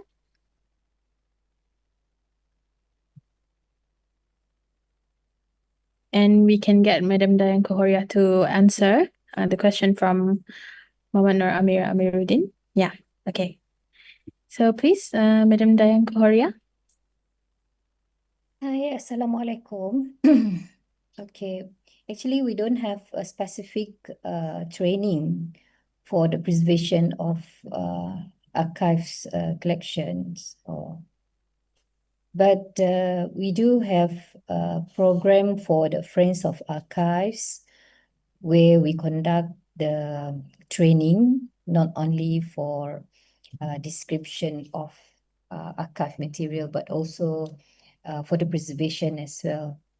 But it is not something that planned every year, but it actually based on requests. Another thing is we also have this BERES, as I said, but BERES is actually for the DRO and DCO, but if there is requests actually from the library of individual, I mean more than 10 maybe, more than 10, we might, we can arrange for the BERES program for them. As of now, what I can say, it is more on the request, but we don't have it planned for the year. Yeah. All right, that's my answer. Hope it answer the questions posted just now. Thank you.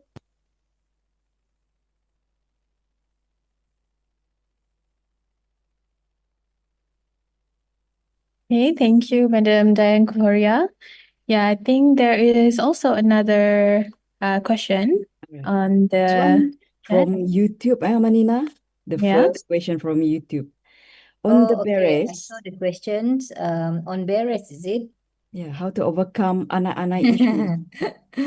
Okay, that question we cannot answer in what do you call that? To overcome anak-anak is not an easy answer, but in BERES we normally what Pustaka will do is actually number one to prevent from anak-anak, not only anak-anak lah, but other insect as well. we have this fumigation service, which we charge very minimum in terms of services only. This fumigation service, we can go to the place, or they can come to us for the fumigation service. And for bearers, it's actually what do you call this? Bearers is to get the DRO and DCO in the government agencies to be ready if anything happen. For example, if there is any disaster, a natural disaster happen, then they know what to do. So if they are in Kuching, then maybe we can immediately go. But how if it happens in Cebu, in Miri, in Limbang, for example? That's why we have this bearers. With the bearers kit, they know what to do before our team will come and rescue. That is what bearers is lah. But for the to overcome anak-anak issue, I can suggest to have this fumigation service. Yeah, you can contact us as at Pustaka Negeri Sarawak with our email, or maybe you can call us. Yeah. Thank you. Hi, Okay. I'm Philomena. I want to respond for the question. How a libraries and archive embracing new technologies. Yeah. Uh, if we see nowadays, people talk about AI and so ever, and then how libraries and archive are using new technologies. So, as a librarian or somebody who will be library and archive, nowadays we should learn and enhance our skill to know the digitization, AI and machine learning, the semantic annotation and cloud computing. This is the tools support us how we preserve our material from previous and or the physical material to the what we call that to the new technology such as AI and whatsoever. So if we want to preserve it, we have to know how to use the web archiving, capture, bond digital content, and we have to enhance our skill first. And then from these tools, we can preserve it, such as just like what Unimas did, what Unimas did by their research, AJN I can't remember what is the research just now. IJN, can somebody help me? Research by Unimas, the innovation. AJN Richard, thank you, Azlina. Okay, this is the one of the innovation that they did it. And as we know, at the school library, most of the school library they didn't have any modern tools to preserve their things in the library. That's why uh, if you can remember the I think this year flood in Bintulu, bad flood in Bintulu, right? Then I that time I conduct a course with guru perpustakaan in media, and I asked them how they preserve their books in the school library.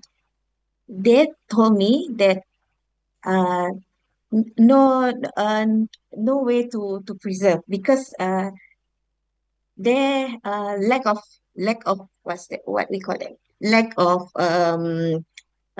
information, lack of knowledge about it. So I think this GPM, they should go for training for enhance their skill for preserve the things in the school. Actually, uh, uh, something in the school, there's a intellectual things, but they didn't know how to preserve it.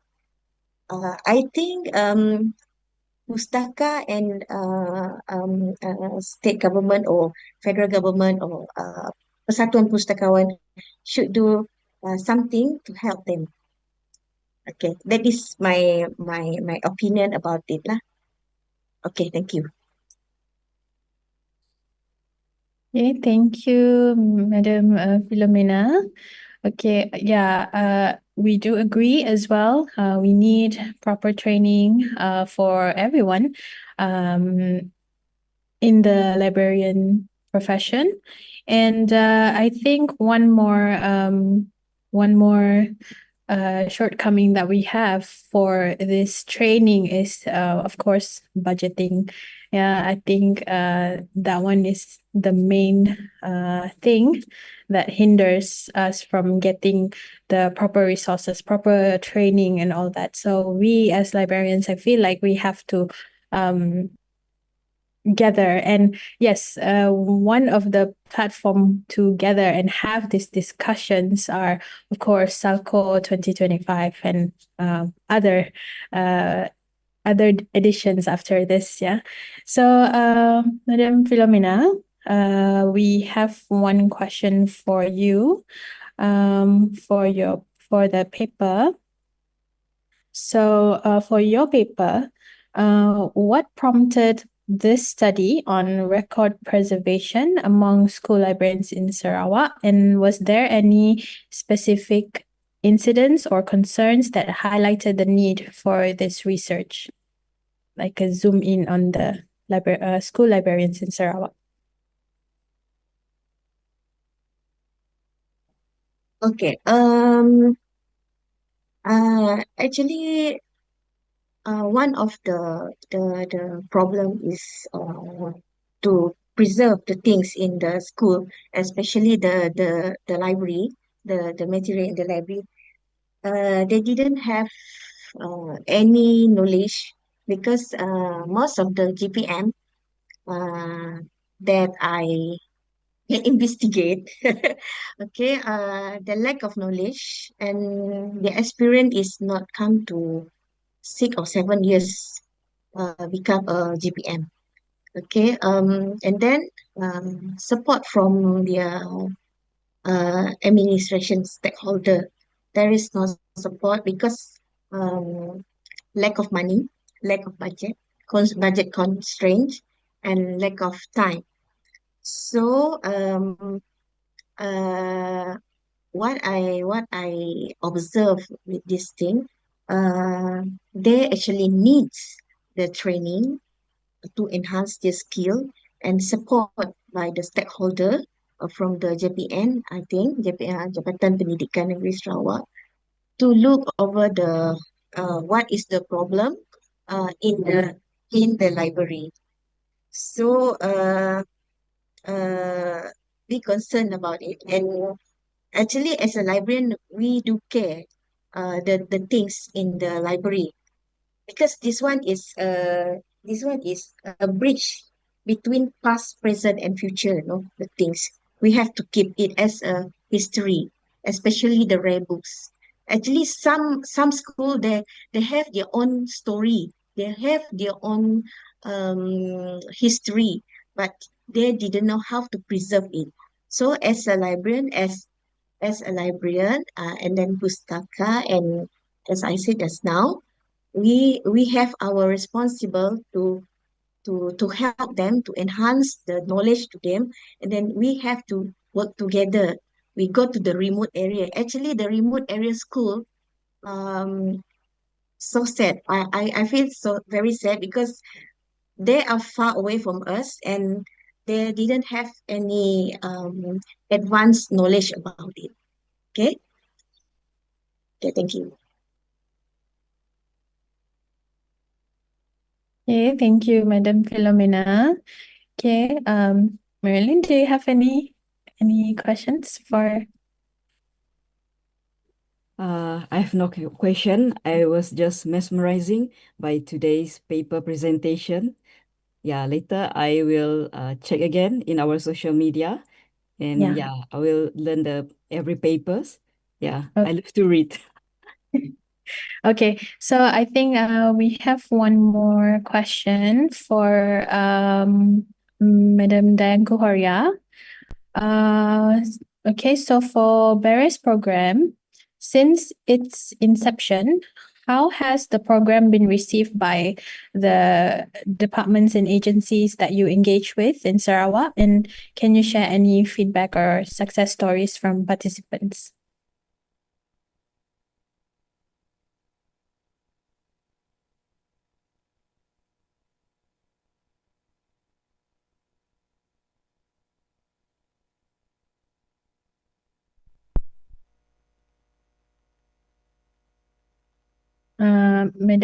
Madam Koi. Sorry, what was the question? Okay, so the question was, since its inception, how has the Barris program been received by the departments and agencies in Sarawak? And are there any feedback or success stories from your participants? Oh yes, of course. That is why we plan for Barris every year, 4 times a year, for Barris to all government department in Sarawak, because there are a lot of government department that we need to go. So it has to be planned every year. A lot more government department that have not have been invited yet. So for the feedback, yes, we do. We have a very good feedback from the participants. Even they have requested us to go for a second bearers at their places. Normally, either we do at their premises if they request like one session for their department only, and also and for that one is for the request. But if it is not under the request of the department, we have the 4 times a year which we have planned every year that we do. Normally we do in Miri, Pustaka Miri, Staganis Sarawak Sibu, or in State Record Repository. So that one is the 4 session for the department, government department. If they've some of the department that have been trained under Barris, they will request or invite us for the second or advance or what do you call it, for Barris at their own premises. That's the good feedback that we received lah. That is why we come up with this survey, because we wanted to improve more on Barris program, and we would like to expand this not only with the DRO, DCO, but also to other libraries maybe, or schools next time lah. But not for now, it's just for the government department. Yeah, hope I could answer your question. Thank you. Okay, thank you, Madam Diane Kuhoria. Okay, so we have a question for paper 5 just now, if I'm not mistaken. Sorry, paper 6, yeah, paper 6 from Madam Huzaima. Okay, so for paper 6, has the toolkit been piloted or implemented in any other communities? And what feedback have you received from the users regarding its effectiveness?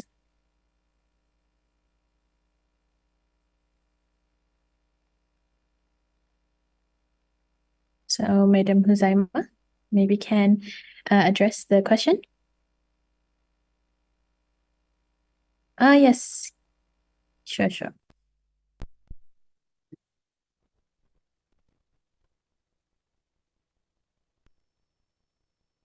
Okay, maybe ICT can promote Madam Nur Azlina Abdul Rahman to answer.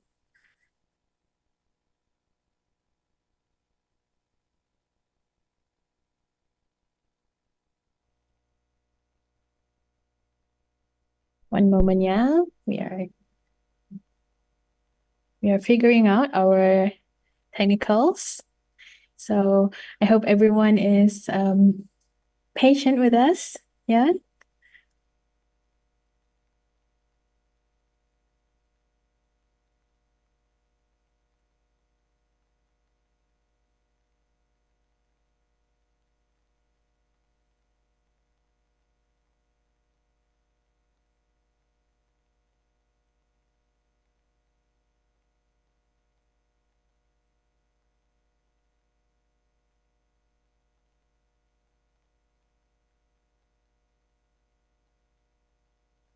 Okay, so I have the answer here. So Madam Nur Azlina said that the videos are all available to view via our TikTok and YouTube. Just search Betari Unimas. Okay. Have my question just now, has it been piloted or implemented in any other communities, or has it just been in Petari Unimas only?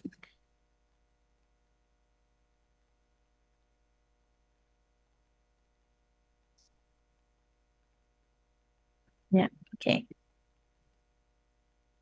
Hello, can you hear me? Yes, clear. Yeah, sorry for the delay. I'm Abdurrani, by the way, not Azina Abdurrahman. The videos are all available.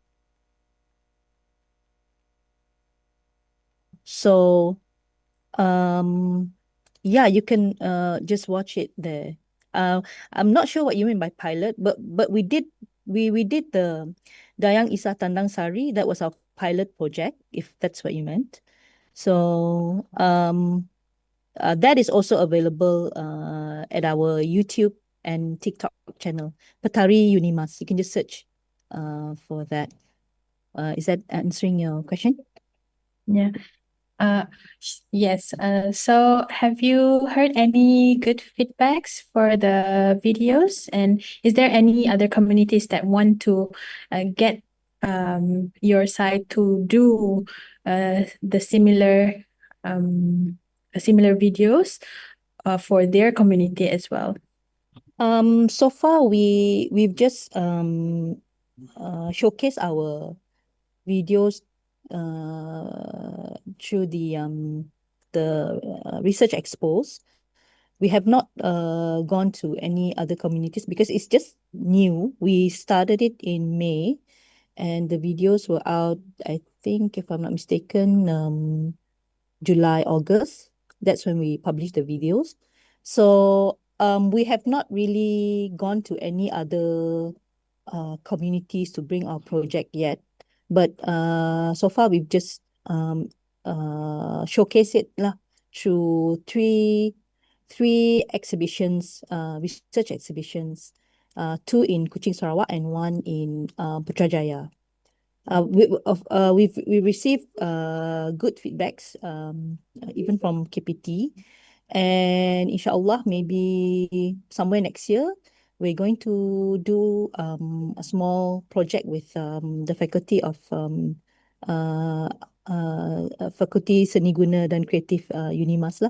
But we're not maybe it's more onto just redoing the Dayang Isa project. Not so much of the animation, but on the storyline and of Dayang Isa. Okay. If you mind to share with us, what are the main challenges while completing your projects? The main challenges for our project is actually the AI part of it when we turn it into AI visual, because it's not easy to capture the look and feel of Sarawak. You know what I mean? Using AI. If you heard of prompt engineering, that is the most important and difficult part of the project.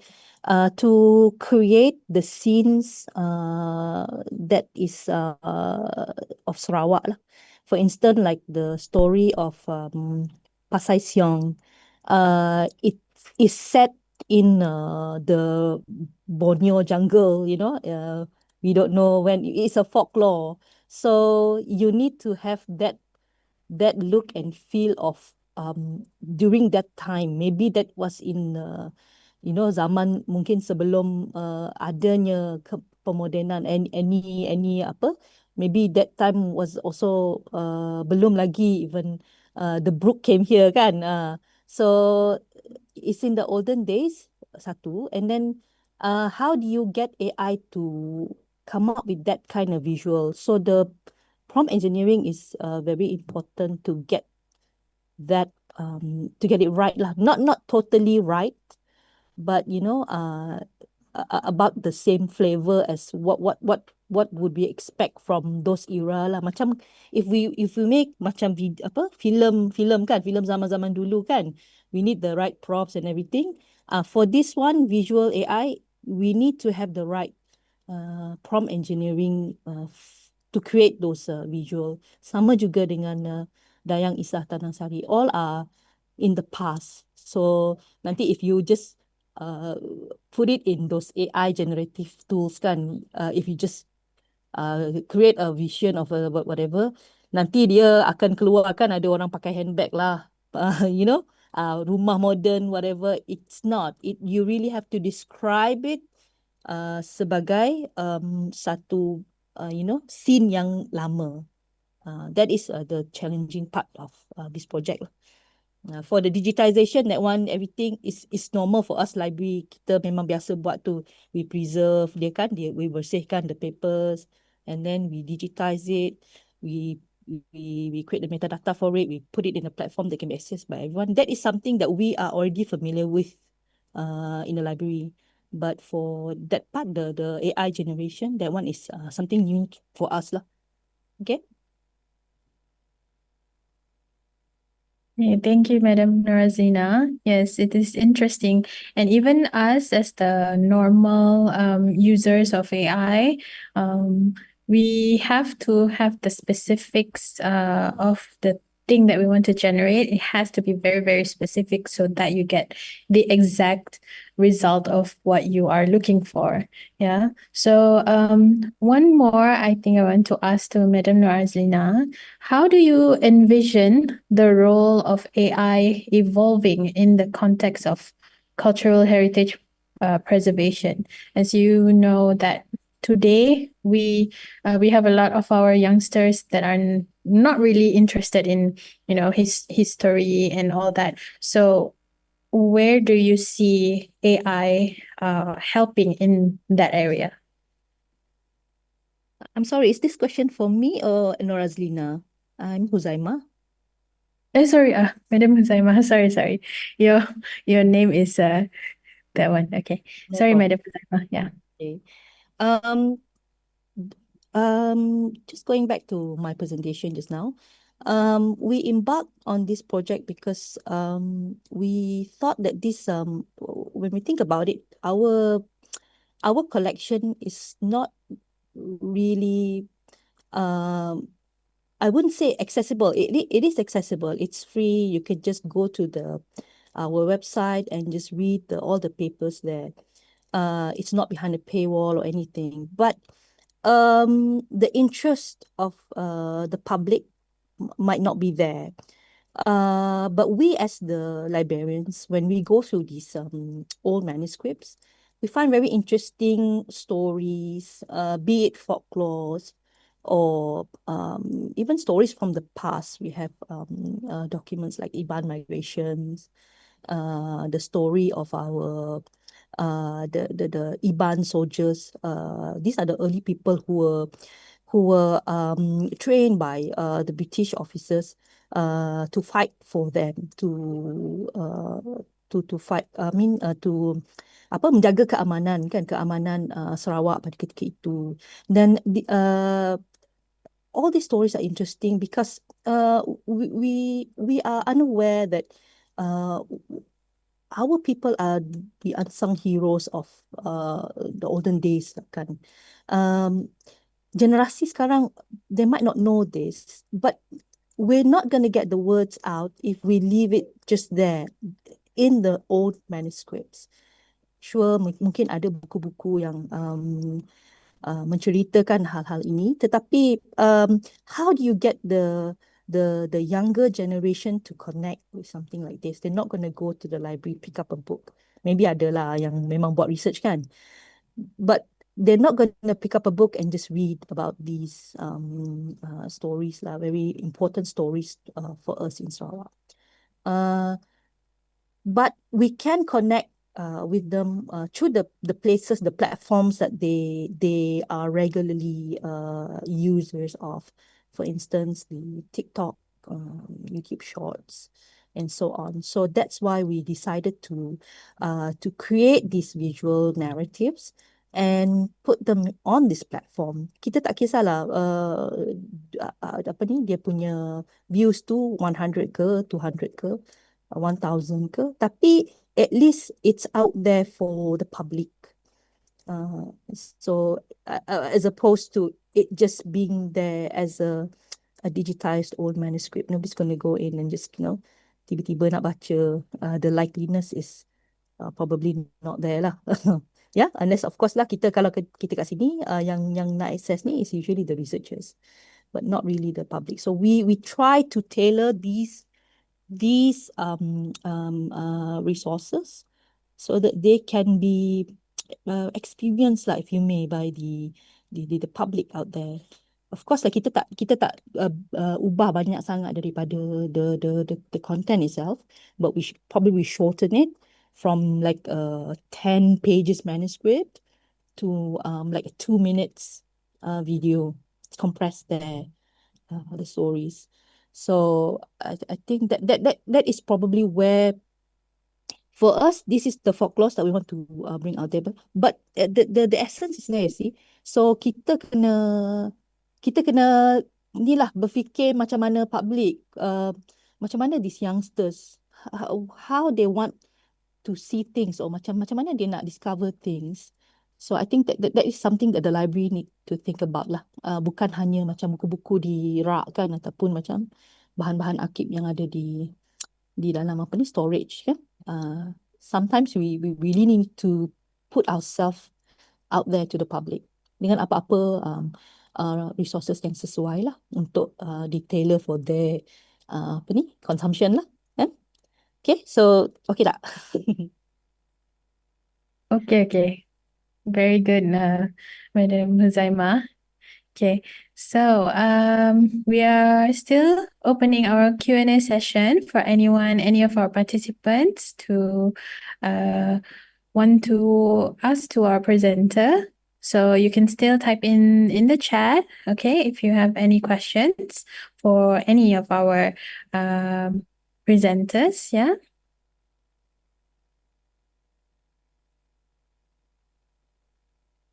We can wait for a few more questions. Okay, maybe we recap the papers that we have today, Marilyn. So maybe the participants can generate questions when they hear the titles of the papers we have today. Okay, no problem. Our first paper presentation for today, title Blok Hurufku Sayang dan Roda Huruf, Program Literasi Orang Dewasa by Professor Madya Dr. Siti Zaleha Redwan. Second paper, Living Archive, Toolkit 1.0, AI-powered storytelling for cultural memory in Sarawak by Huzaimah Abdurrani. Seventh paper, Examining Record Preservation Awareness and Practices Among School Librarians, a case study in Sarawak, Malaysia by Nur Afika Abdullah, Philomena Septimus Amit, Nur Azlina Abdul Rahman, and Nur Laila Ibrahim.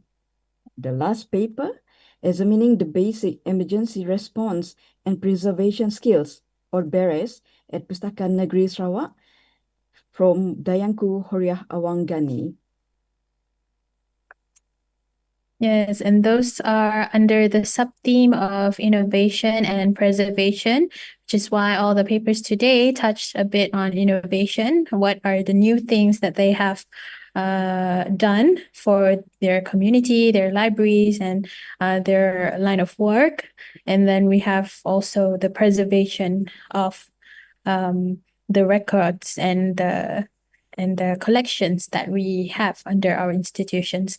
Okay, so we are still waiting for any questions from our YouTube maybe or our Facebook. Can also leave some questions over there and we can answer it here. From the webinar also, if you have any questions or you have any sharing from your side as well for your own practices regarding innovation and preservation.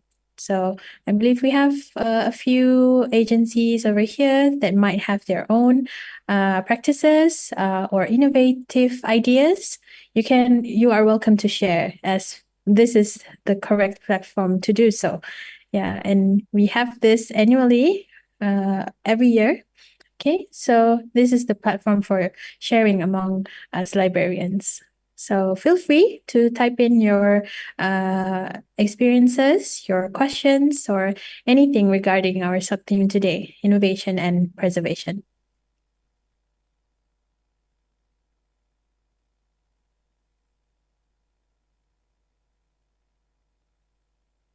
Okay, Marilyn, I think we can also remind people for tomorrow and as well as to follow our social media. Yeah, sure.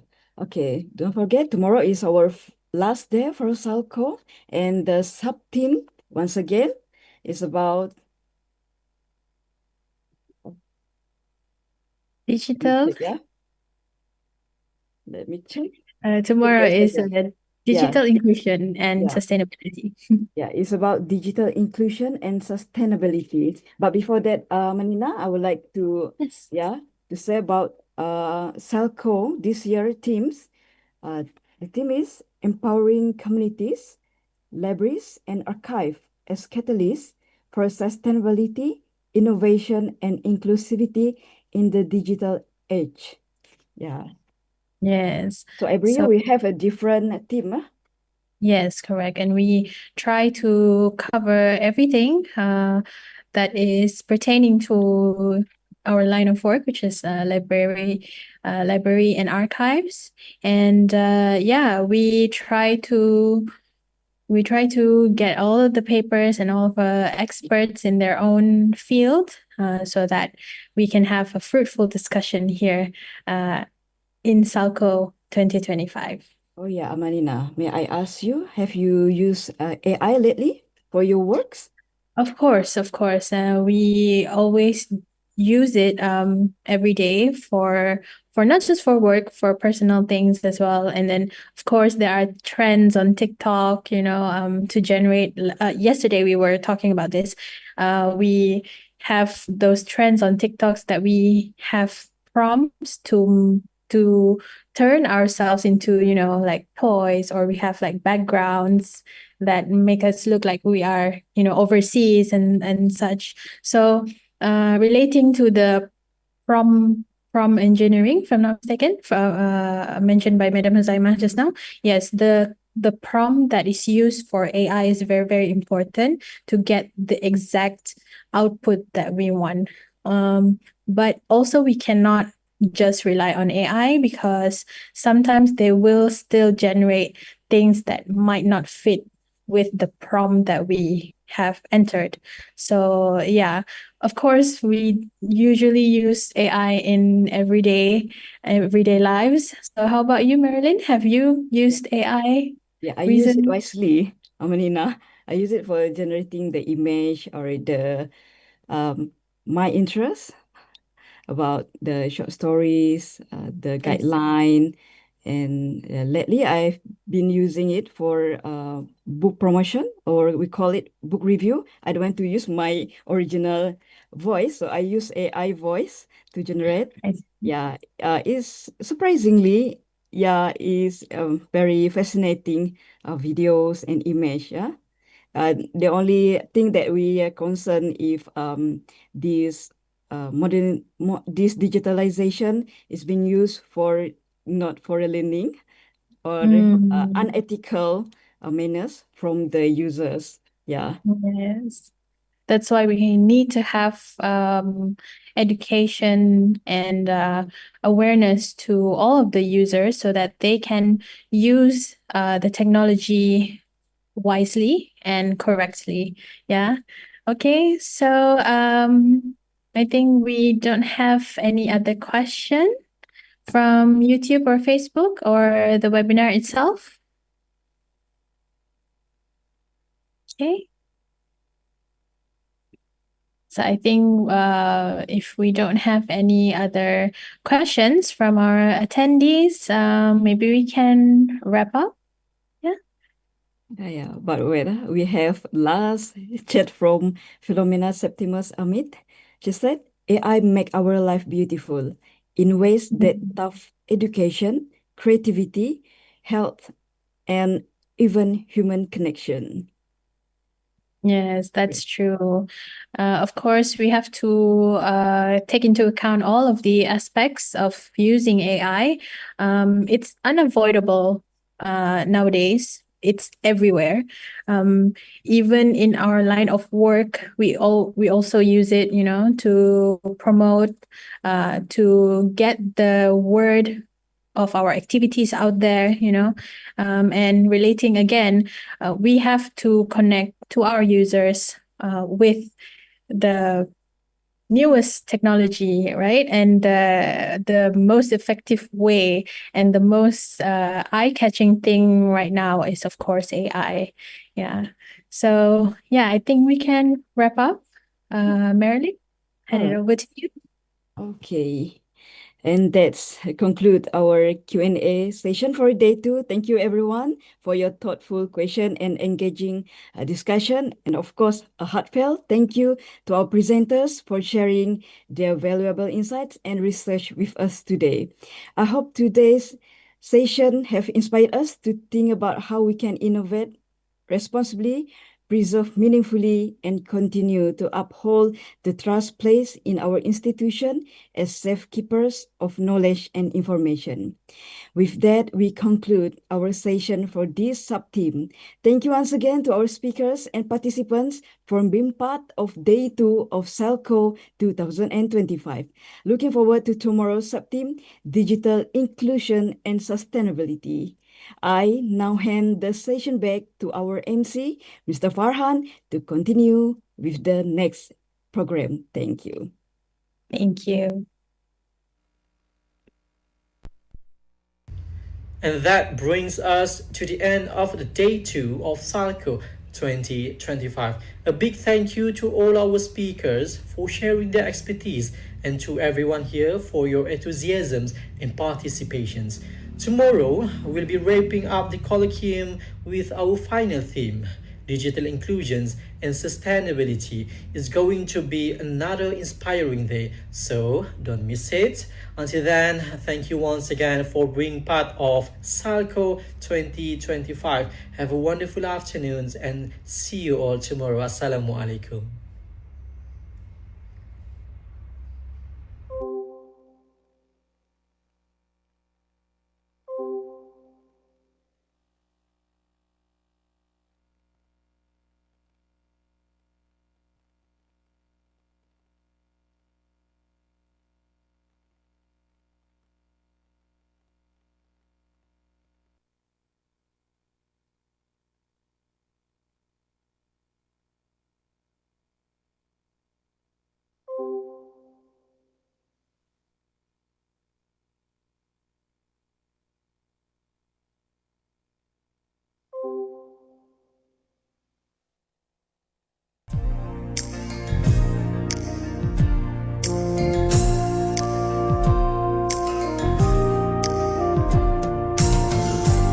Sergam indah megah menjadi kebanggaan kita, bukti wawasan dicita, maklumat dan pengetahuan penuh terhimpun harta ilmu untuk kita terokan. Pustaka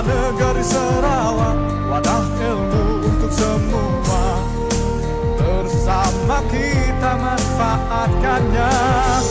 Pustaka Negeri Sarawak berteknologi dan berusaha, berkhidmat ikhlas untuk kita. Pustaka Negeri Sarawak tersergam indah megah, menjadi kebanggaan kita, bukti wawasan dicita, maklumat dan pengetahuan, penuh terhimpun harta ilmu untuk kita taruhkan. Pustaka Negeri Sarawak, wadah ilmu untuk semua, bersama kita manfaatkannya.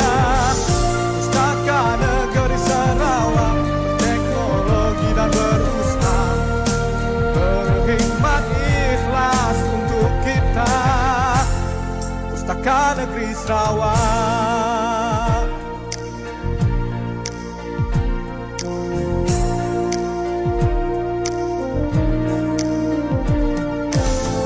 dipenuhi aktiviti, sentiasa di